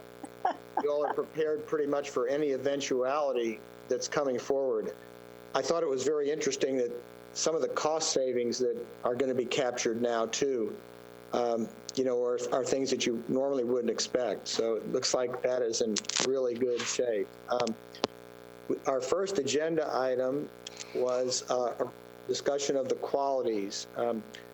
what we did is we looked at the responses from the surveys and also from the board based on our discussion at the pre-search interview, and we drafted up a set of qualities. And it's my understanding that I know there were a couple that were repetitious, but I believe Ms. Corcoran said that the qualities now are fine with the board, and then those qualities are incorporated in the draft brochure.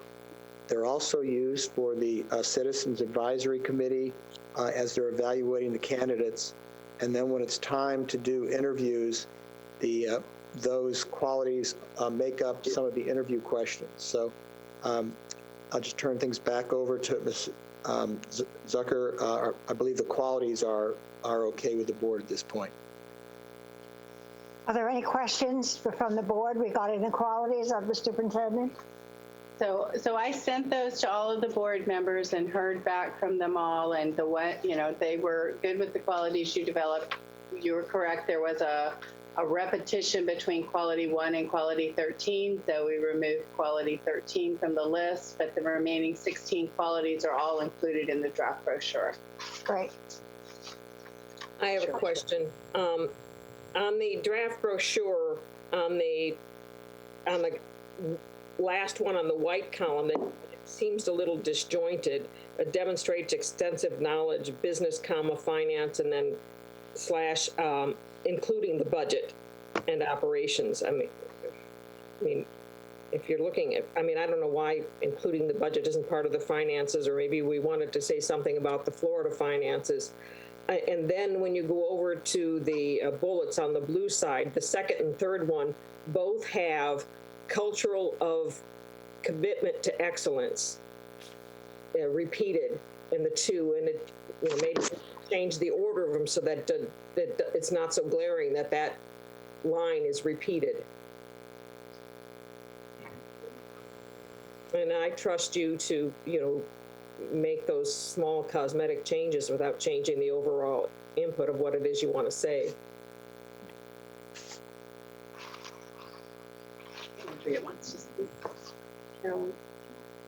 Andrea? Thank you. I'm looking at a brochure that I have, but I don't see that the second and third bullet has that phrase, culture of commitment to excellence. I'm seeing it says, the one that I have that was sent to me, it says unites all district employees around a compelling vision that builds a culture of commitment to excellence and respect for each other. And then below it, it says creates and sustains the positive cultural of commitment. So it's culture of commitment that we're talking about here. Yeah. Those words. Okay, we can work for that, yes. Okay. I just want to make sure we were reading the same thing. Yeah, that culture of commitment, it's such an interesting comment. Line, it just sticks out that it's repeated. And I also think that it gets a little hard to read. Breathe. Shirley, breathe. Bill, go ahead, answer. The thing that I think is a little hard to read, I wonder if you could hit bold print on that without changing it too much, because it is wordy, but older people like me, if they don't have their glasses, some of that print is just try it with a bold to see if it doesn't throw everything off so much on some of this printing, rather than upping the size of the font. Bill? Correct. I think Mrs. Brown's suggestions are excellent, and I think Mitzi, do you have one of your team members that can kind of modify that? Oh, yeah, it's not a problem. We can. Okay, great. Change the wording. I think one thing that's very important about when I talk about culture of commitment, I see that in Sarasota County, but I look at commitment as opposed to compliance. And that's why I think the new leader needs to build everyone who has the commitment to the success of the organization rather than just people coming to work. And that's why I saw that come out loud and clear in the surveys and what the board anticipated. Right. But you have a very good point. Thank you. So Shirley, do you want us to change? You want us to wordsmith it a little bit, or are you okay with those words being moved around so that they're not ordered together? Yeah, just move them around so they're not right below each other. Okay, yeah, no problem. And then we'll fix that. You want to just take including the budget out? Just say finance and operations? Yes. Yeah. Okay. And if we want to say an understanding of the Florida finance, but, that would be what I would say, including the Florida Education Finance Plan. Oh, I'm sorry. I had myself muted. I would say. I'm here. I'm here. Oh, well, then my little thing isn't working. Never mind. Bill? Yes, I agree with that too. That's kind of wordy, and I believe budget should be included in finance. Okay. So Bill, if you're amenable, once we're all done, either later this afternoon or tomorrow, you and I can get together based upon these suggestions from the board, and then make the corrections, and then I can provide that to the communication staff as far as the brochure piece, if that's okay. Yes, absolutely. Thank you. And board members, I just want to say it's been a pleasure working with your superintendent. We talk quite frequently, and she's really, she's keeping everything well balanced, yet still making sure that superintendent search is a priority. Are there any other comments on the brochure? That was our next item. Dr. Bowden, if I could. Yes, John. On the brochure, under the application process and deadline, I know the deadline is still pending, but the application process, what is reflected in the current copy that you're looking at, is really a process that I think was used in the last search.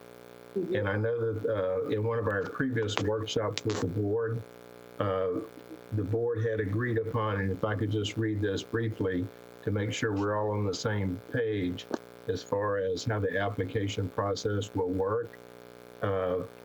That section will be modified slightly to reflect the application process and deadline is as follows. To apply, candidates must submit and complete the following: a resume with a signed cover letter, 3 letters of professional reference, documents verifying current credentials, and a copy of the college transcripts reflecting the highest degree held. Official transcripts will be required prior to employment. All application materials referenced above must be emailed to jlreichert9@gmail.com and received no later than the application deadline of midnight with a date to be determined. I believe that's what the board, we had discussed at one of our first workshops, that the applications and these materials would not go through the HR department as a normal job posting. They would come directly to FSBA, and then we would process them back to the school district, the school board, and the board clerk. That's correct. So John, will you send that verbiage to me, and we'll make sure that gets the part that's in here currently gets replaced with the new wording? Yes, ma'am. Absolutely. I'll do that this afternoon. Okay, thanks. Thank you. Our third item was a discussion of the advisory committee makeup, and board members were provided in their notebooks that Kathy prepared a summary of the way the Citizens Advisory Committee worked. And I think, Mrs. Messina, you're going to lead us through the different processes that some districts have used. Yes. And today we're just discussing it, and then we'll make a final decision on the membership and the process at our next meeting. Okay, I know that Sarasota had a Citizens Advisory Committee several years ago when Mr. Bowden was hired. At that time, the Citizens Advisory Committee was chaired by your Education Foundation executive director. That was the first time we've ever had that happen in any other district. It worked out well, but that doesn't have to be the process that you continue to follow. We have had districts where the board would create, for example, a list of maybe 15 representative groups whose voice you wanted to ensure was on the community advisory committee. So things like chambers of commerce, economic development, faith-based, maybe there's an interfaith organization or a ministerial association, PTA, teachers union, support staff union, administrator representative, whatever those groups are. So there can be a list of those sort of 10, 15, we definitely want these people represented on our Citizens Advisory Committee, and then some additional seats could be appointed, 1 per board member, 2 per board member, whatever, to ensure that you have the diversity you're looking for. Eric, I see you have a question. Is it for me or for Caroline? For you. We already went through all this at the workshop, and talking about the very issues you've already talked about. We rehashed that. Okay, well, I don't want to do it twice a couple then. months ago, and we came up with that each of us would come up with 5 names. But I'm still missing, excuse me, while we're on that. I didn't know we were going to change that, but that's what we all agreed to at a workshop. It was at a board meeting we agreed to that. Yes, we did. And right now, I have no names from you, Eric, and only 1 name from Bridget. I have my 5, and when Would you people... please give them to Kathy so I can make sure? To give them, I'll give my 5. Thank you. To give them to, because what I'm trying to do is take my 5 and make sure that the community is covered. I'm pretty sure that we have a very, one of the richnesses of our board is we have a diverse board, and I don't think that there's going to be overlap. All right. In other words, you don't want to give up your 5 names yet. Okay. Bridget? I will when it's required. I'll present my 5 names. It is required. Because we have 27, I think we have 23 names right now without yours. Bridget? I'll get my 5 into Kathy. Thank you. Bridget, do you have 1 that I know of? 2. Yeah. So again, my understanding in general, and I appreciate this list, thank you, because I know there's been a number of members in the community who've reached out. I've been holding really one to just better understand because we don't know what that format would look like, and I think it's only fair to the people who we ask, because there's a lot, there's plenty. What that expectation is, then they'll be flexible, I'm sure. But we were going to discuss it. I know I've talked to Bill about this just as far as timing and such. And then we'll submit them, but I'm certainly going to be referencing many of the people who put their names forward, and then also circling back with some of the people that I had thought of to submit my 5, but that was my understanding. Okay. And it's Bill? also, Bill? sorry. Yes.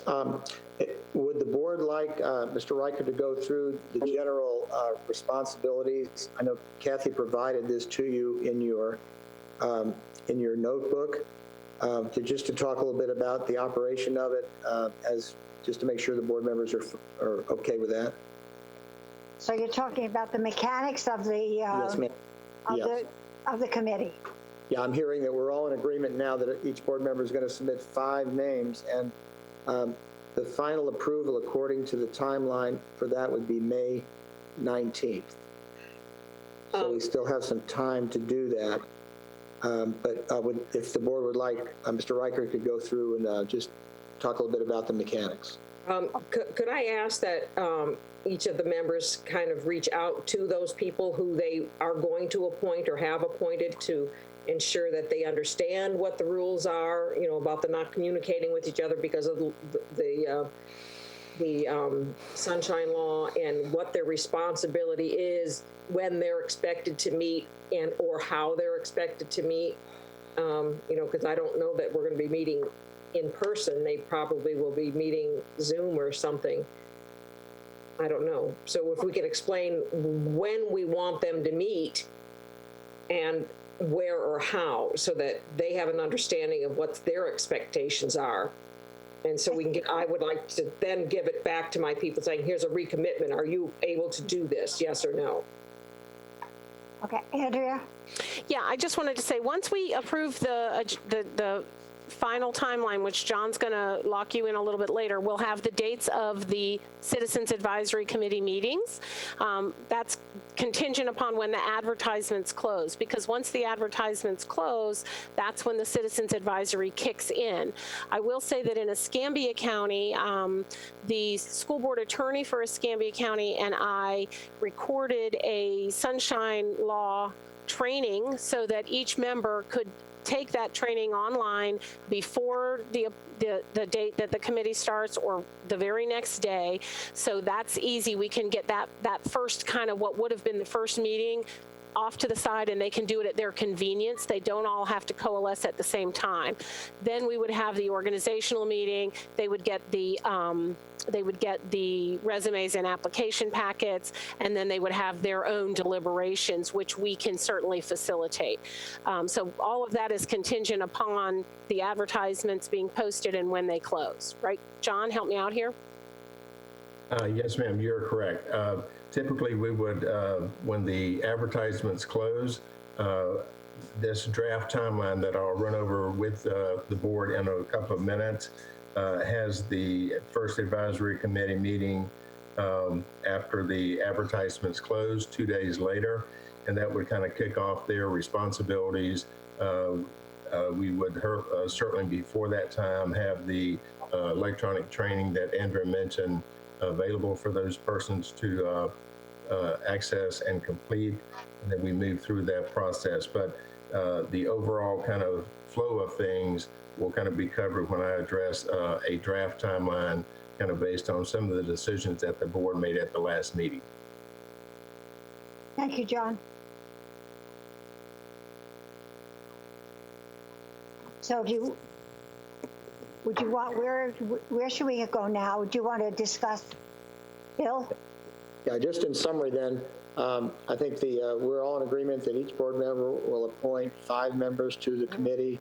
The FSBA team will facilitate the events, and then when the committee is appointed on May 19th, if that's what the board approves as far as part of the timeline, we'll provide some electronic training, and then at the first meeting, we probably have Mr. Harvey come and answer any questions that they might have. Thank you. I think we're finished with that item then, and now on to the draft Bill? timeline, which Excuse me, I know Bill. Mrs. Quirk provided for you. Bill, excuse Yes, me. ma'am. Eric? Yeah, I just wanted I agree with Shirley that we need to know when they're going to meet, because some people may not be willing to meet, in person because of everything that's going on. But I just wanted to clarify, is there any group that person isn't allowed to appoint? Like, does the person need to be a resident of Sarasota County?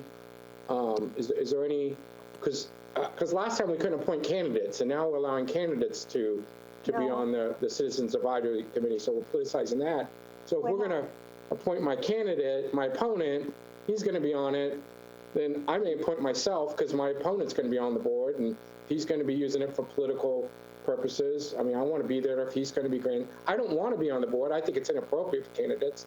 So I want to understand what is the cutoff? What type of individuals can't we appoint? So I know what type of 5 people I can have. We can answer that, Eric. Bill? Yes, there are, from our experience with working with other school boards, some school boards have restricted the membership of the committee to people who are not employees of the school district. And that's also, as far as candidates, that's really a board decision. With candidates running, there are different options. One thing about all our meetings they are all open to the public. And so anybody can come to the meetings. If candidates want to come to the meetings, they certainly can do it. Or, I guess there's no restriction, depending on what the board wants to do, on who the board appoints. So I'm still confused. So are candidates allowed to be appointed or not? Because last meeting we were appointing a candidate, and if we're gonna be doing that, I'd like to know, because that's going to impact, my decision on who I appoint. I personally would prefer to keep politics out of the Citizens Advisory Board, but if the majority wants to politicize the Citizens Advisory Board, I just want to know because that's going to impact my appointments. Bill, would you like to talk about the ex officio that you had suggested? Yes. There are a number of options. Putting a board candidate as a voting member on the committee could cause some anxious moments for anybody running for an office, because those people, because all the work is open for public record, every vote that they take or preference they make is all a public record. So if the board, depending on what the board wants to do, one option it could be that any candidates could come to the meetings in a non-voting fashion and observe all the meetings, which they could do anyway because it's a public record. And if the board wanted to, we could just produce extra copies of all of the documents for those candidates, which are available anyway online. But that would be a way of dealing with the situation if the candidates wanted to come to the meeting. Thank you. I would not be in favor, Shirley, and not next. I would not be in favor of having a candidate on the Citizens Advisory Committee. Bridget, you're next. Thank you, and thanks, Bill, for addressing this as well. You know, I know I raised it last time, and it alarmed me. I go back to the element of each of us pick 5. I'd like to not see. I prefer that anyone running for office for school board, not be on it. That's my personal preference. So I would not be selecting someone of my 5 for that. I know that the notion of ex officio was brought up, and my question was, well, what's really the difference then? Because they're public meetings, and so really, I don't know if it takes the edge off of the politicization of it. So I don't know that that's, and I appreciate it coming as a compromise, but I'm not sure that it really cuts into what the big issue is. And like I said, if there are candidates who want to participate and be involved, I would, they would show up, I assume, and listen and hear and learn. But as far as voting members, I know for me personally, I would not be picking anyone that is running for school board office. So, and unless we can agree on it as a board, that's just where I stand. So, Shirley? When I first appointed Tom Edwards to the board, he was not a candidate. He has since filed to run, and I don't think he had any interest in making it a political position to be on. I mean, I don't think he's politicizing it any more than anybody else is politicizing these things. That was not my intention nor his. But as you say, they're all public meetings, and I will request that copies of the information goes to him. I think the ex officio where he's just there and looking, no problem with that. But we did not make it a rule last time that candidates would not be on the Citizens Committee. And like I said, I mean, you wanted to put Karen Rose on as a ex officio too, I'd have no problem with that.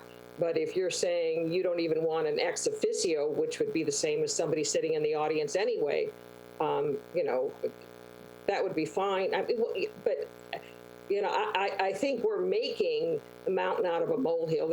I don't see how having them as a member is any more politicizing, than putting yourself on a committee like the audit committee. I mean, it's like, where do we draw the line? I mean, I think if you're already saying that these actions are taking place, and there have been no actions that would make it politically at this time, but I put my names forward and held myself up to criticism. Apparently, was never my intention. I would like you to put your names up, so maybe we can start picking apart who you put on and say, oh, that's a political position. I think we should be, polite enough to understand and respect each other's, opinions here. So, you know, I look forward to seeing who you've appointed, because that's something that I'd like to see too.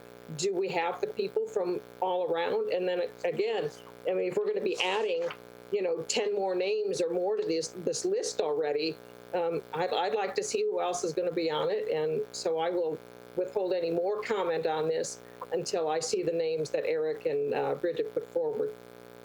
Jane. Well, in the interest of transparency, I think we all better get our names in there. I'll revise mine. I had more than 5 because I just heard Caroline say, whoever calls in or asks you about it, put their name on the list in case anybody would like to choose one of those people. I thought that was available to do so. I personally don't think that there needs to be any distinction of a candidate running, either as an ex officio or on the committee as well. So I particularly don't care for that. And I also have said to some people who are employees of the school board, no, it's not appropriate for you to be on the committee, and I didn't take their names or choose them. As far as living in Sarasota County, I think you should live in Sarasota County. Eric. Yeah, I agree with Ms. Ziegler and Ms. Goodwin. I don't think they should be ex officio members, because one of the people running for school board is an employee of the school district. So then that complicates matters. One of the candidates running is a current school board member, so that complicates matters. I don't think Karen Rose should be on the Citizens Advisory Board. I really don't. I just think adding candidates to the Citizens Advisory Committee only politicizes the process, and so I don't think that I should be on the Citizens Advisory Committee. I don't think that Karen Rose, I don't think that David Graham, and I don't think Tom Edwards. I don't think any of them should be on. And so to point one person on this one candidate on the Citizens Advisory Committee opens up a whole can of worms. I agree with Ms. Ziegler and Ms. Goodwin. I don't see any point of calling them ex officio members. If they want to come, it's open to the public. They're more than welcome to come. If they want to come and speak open to the public, they're more than welcome to come. If I have no problem about getting them a booklet, but we did not allow candidates to be on the Citizens Advisory Committee because you actually had discussions, Ms. Brown, and you were actually chair at the time, and I was actually on the board. I was actually called a school board member-elect, and you actually said that you did not want me on the Citizens Advisory Board, even though I was a candidate unopposed. And so that is what we decided. I agreed with that at the time. I never said anything contrary to it. And I just think for the issues of consistency, I don't think we should politicize the Citizens Advisory Committee. It should be people from the community. I will take that into consideration when I turn in my But I also think that you have, so I have the floor. All right. All right, hold on. But I do think that Ms. Brown has every right to appoint whoever she wants. But one of the reasons why I'm delaying putting them in is because I don't know where the timelines are. The farther things are, people are more likely to serve on it. But again, if my opponent's going to be on the Citizens Advisory Committee, then one of the 5 is going to be, I'm going to appoint myself, which I really don't want to do. But it's totally unfair for my opponent to be on the Citizens Advisory Committee to use that as a platform and not allow me to be on the Citizens Advisory Committee. I do not think that that's helpful to the process. So, be that Bill, as it may. 1 minute. Bill, 1 minute. I want to comment, Bill, then I'll let you. If you remember, Eric, when I started out, I agreed with Jane and Bridget.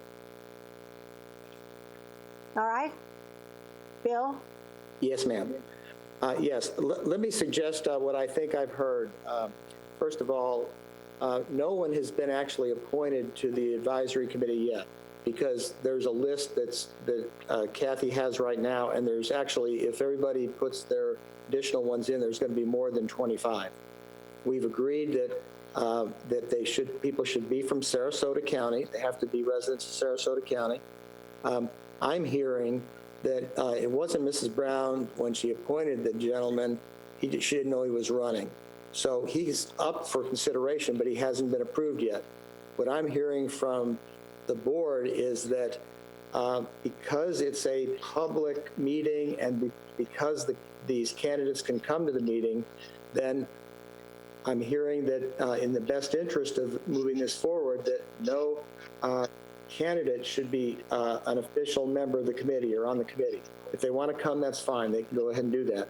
And also, that doesn't take away from that gives the board an extra person to appoint anyway, because so you have 5 people plus. If the gentleman who's running wants to come to the meeting, that's fine. He's not being excluded. So the third, what I'm hearing is it's a concern about appointing people who are actually employees to the committee.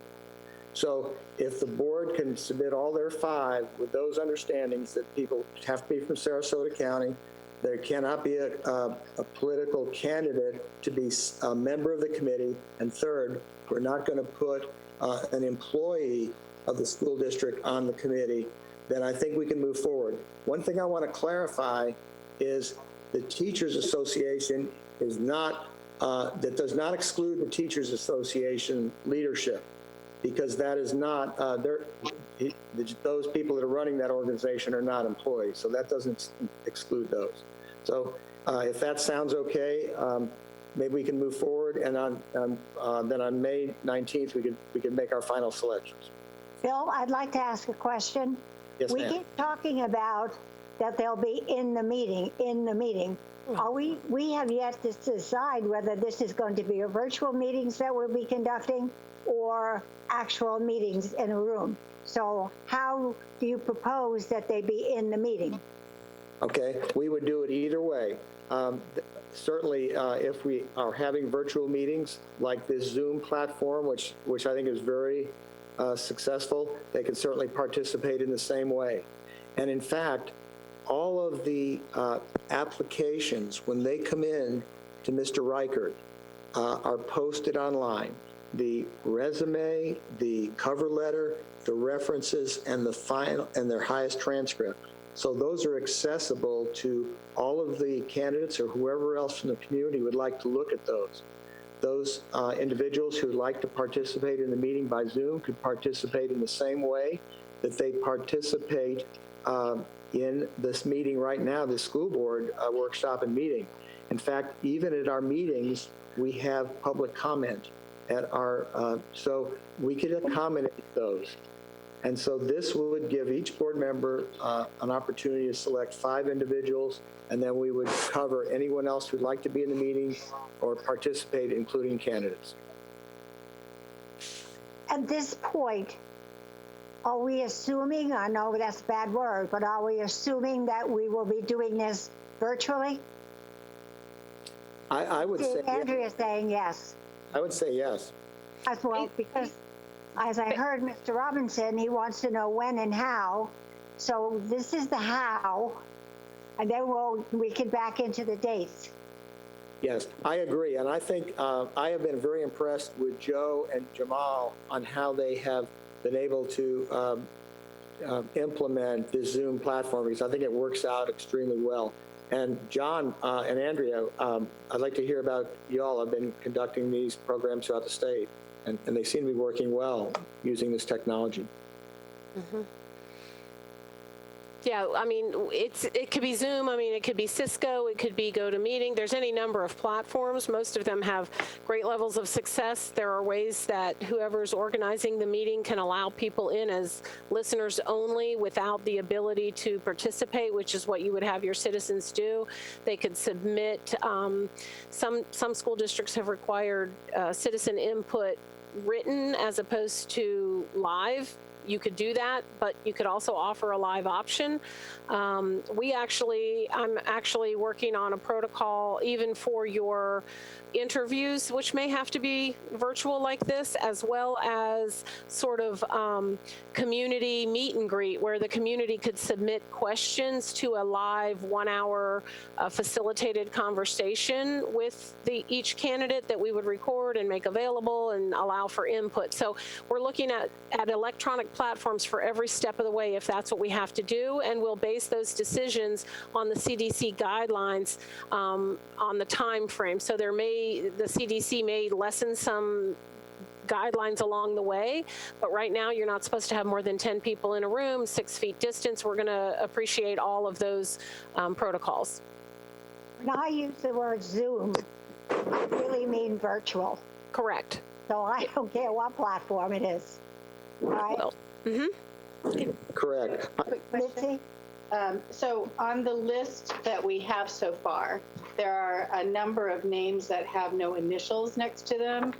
So once we get everyone's name, if there are names on here with no initials next to them, will they drop off because the committee will still be only made up of 25? Yes. Okay, I just wanted to double check that because there are those who have sent in, unsolicited by you guys to Kathy, and I just wanted to make sure we knew they were. Yes. Well, that's why I was hoping that people would designate who they wanted on the committee so that we could then decide who is who on the list that we have here. Okay, great. Gotcha.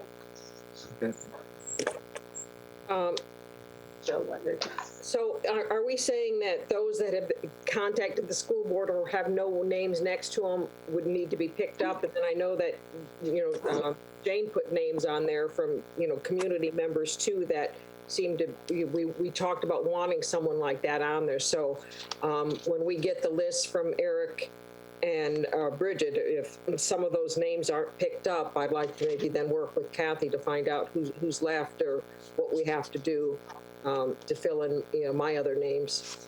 If you notice, I only have 3 because I've done the same thing. I've left 2 so that I can pick up what I see is missing from the community. So we will do that once we have all the names in. Okay. Bill. And just to summarize, Sarasota residents, political candidates would not be members of the committee, but would be welcome to join as public members. And 3, no employees would be on the committee, but that does not preclude Teachers Association representatives. I have to ask something, Bill, though.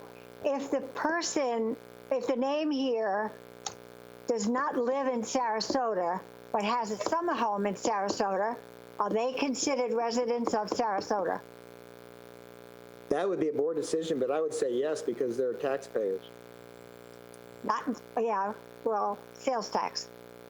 No, Yeah. it would be Rental house. Okay. They own a home. Renting. And with all of the Use resident in the loosest term. That's what my feeling is. With the philanthropy that in Sarasota here from a lot of residents that are here, just winter residents, I would definitely, I would say they should be included. Okay. I just want to clarify really quickly. Who are you? This is Bridget. I'm on audio right now. Just because someone put their name forward, we're picking 5, and I appreciate that the names are 4, but that list does not make them necessarily on the committee. I just want to. I think that's the accurate, but okay. I just wanted to confirm. Thank you. Absolutely. Thank you. Excellent. Okay, we're moving along, and the final item we had was the revised timeline, which John redrafted and sent to the board members through the superintendent. So, John, do you want to review this for us? Yes, thank you, Dr. Vogel. Based on the input from the board at the last meeting, where one of the goals of the board was to, their intentions were to unfill the position prior to the beginning of the 2021 school year.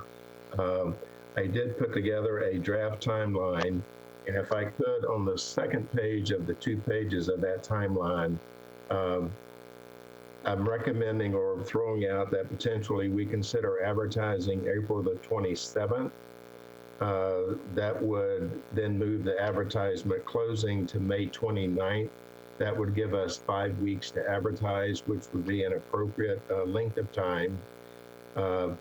In between those 2 actions, on May the 19th, we would have another work session where, again, we've talked about the board would approve their Citizens Advisory Committee membership. We would then submit to those members who are formally approved by the board the electronic training that Ms. Messina was talking about, and we would discuss some other items related to the finalist selection and so forth as reflected on the May 19th date. As I said earlier, the ad would close on May the 29th. Then our first Citizens Advisory Committee meeting would be held on June the 2nd through some electronic platform, it appears at this point. Their second advisory committee meeting would be on June the 9th, and their third meeting, if needed, would be June the 16th. Again, the process, electronic, virtual, would be pending some decisions in the future. After the last Citizens Advisory Committee meeting, which is June the 16th,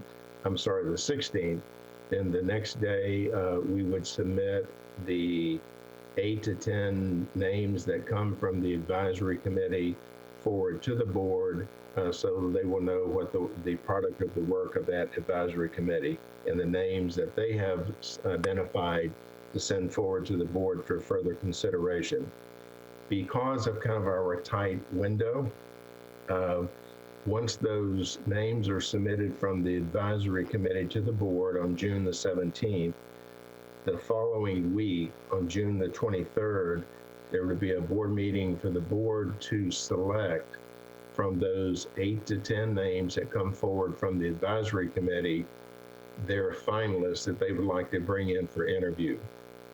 You will note that this schedule, again, because of our somewhat tight timeline, does really not identify any semifinalists, but the names that come from the advisory committee, from those names, and certainly the board can add any candidate they wish to add, the board would identify finalists on June the 23rd. Then we put in for the interviews, whether they be on-site or electronic format, would be June 30th. Potentially the candidates arrive in the area if it's on-site. If not, our electronic interview process would occur July 1st or 2nd, or it could be June 30th or the 1st. But typically 2 days are all the only, is the amount of time we would need for those interviews.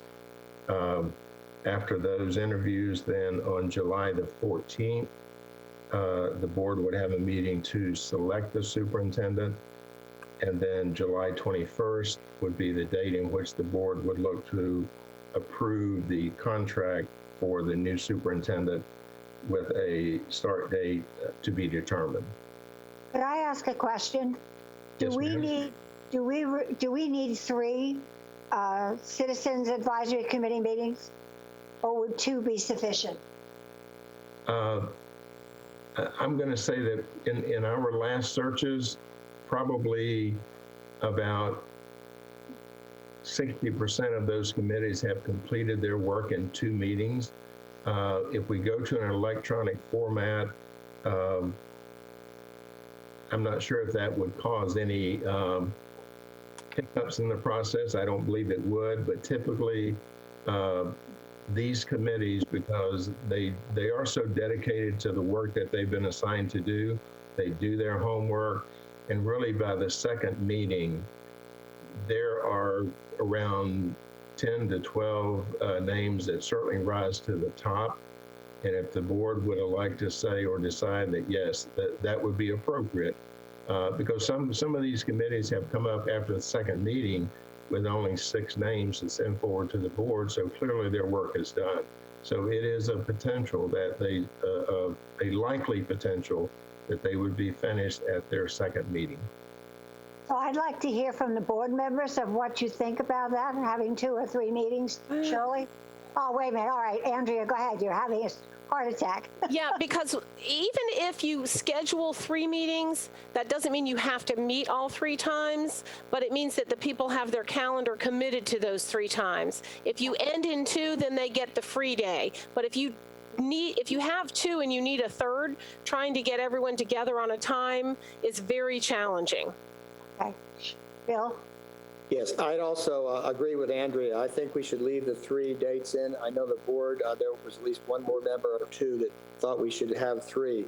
But I just wanted to point out a couple of things. We would start doing our extensive background checks, and that would be after the recommendations from the Citizen Advisory Committee come forward. And we'd also then, board members have suggested that we come up with some questions to ask some in written response for the board members to have answered by the time they make their choices for finalists. So that would occur during that period. If there are only 2 meetings, it would become between June 16th and June 23rd, or it would be within that 1-week period. So that's included. The other thing that we did not schedule, and according to Mrs. Corcoran, the week of July 7th, the entire school district is closed down. I believe, Mrs. Corcoran, is that correct? Yes, it's the week after the 4th of July. Right. So we did not leave that. We don't have no activities that week, and that gives the board actually an extra week to make the final decision, and gives us plenty of time to do extra background checks or whatever else we need to do before that final decision is made. Thank you. And just one other quick comment, if I could. You have where the board meets to approve a contract on July 21st. The board's not tentatively scheduled to meet on that day, but they are scheduled to meet on the 23rd to adopt the tentative budget. So it could be the 23rd. So you can maybe do it the 23rd so that they don't have to come in another time. Excellent. Work for everybody. Good job. Okay. Shirley has a question? Shirley? Yeah, it just seems that if the Citizens Advisory Committee doesn't have that meeting on the 16th, there's just a lot of dead time between the 16th and, when we finish, we do the interviews at the end of the month, or maybe that's all the time that you're going to be doing the backgrounds. But it's like, if they end up on June 9th, I mean, can we be getting the stuff then on June 10th, or do we still have to wait that extra week? Although I see nothing wrong with them meeting on June 6th, because I'm almost thinking from when we close on the 29th to when they start going through all of these, that maybe that June 2nd is where they just have that organizational meeting in the sunshine laws, and that they do their work on the 9th and the 16th. I think that we're asking them to do a lot on the 9th. From when the things close on the 29th, are they going to be getting, like, if they get 30 applications, would they then have to read them all between the 29th and the 2nd? Oh, no, ma'am. They'll basically at the 2nd begins their work, and they come back to really provide their first recommendations for committee discussion on June the 9th. And they might finish on the 9th. They could. They could, and if they could, Ms. Brown, then certainly the board members will get those recommendations the very next day, or really that evening. So as soon as the committee finishes their work, the board will receive their work. And if we go to Dr. Vogel's questions for those 8 to 10 names that may come from the advisory committee, then that would give at least a little more time for those candidates to respond to the questions, and a little more time for the board to review their responses. Okay. Bill? Yes, another thing that happens, and Mr. Riker could point this up, is as soon as the applications come in, the Citizens Advisory Committee has an opportunity to go ahead and review them, because they're all posted online. John, can you talk a little bit about that? Because once the committee is approved, they can start reviewing the applications that come in, because there will be a fair number of applications that come in before the deadline. Right. With the board approving the committee on May the 19th, as soon as those committee members verify they've completed the sunshine training, then I certainly, I develop kind of a DL list of all of the advisory committee members, and I certainly can forward to each advisory committee member as soon as they're officially appointed and as soon as they've completed their training.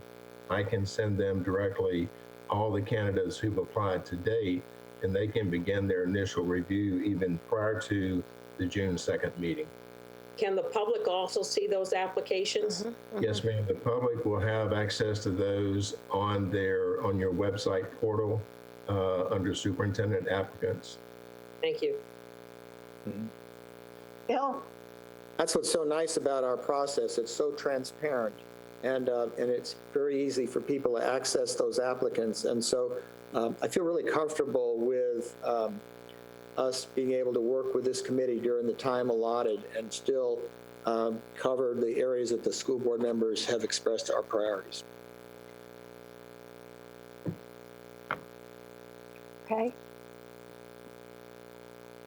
So what we're requesting is approval of the timeline with the change that Mrs. Corcoran suggested, that the board meeting to approve the contract would be July 23rd. If there are any other questions, we'd be happy to answer. Three of us would be happy to answer any questions before we move forward on this item.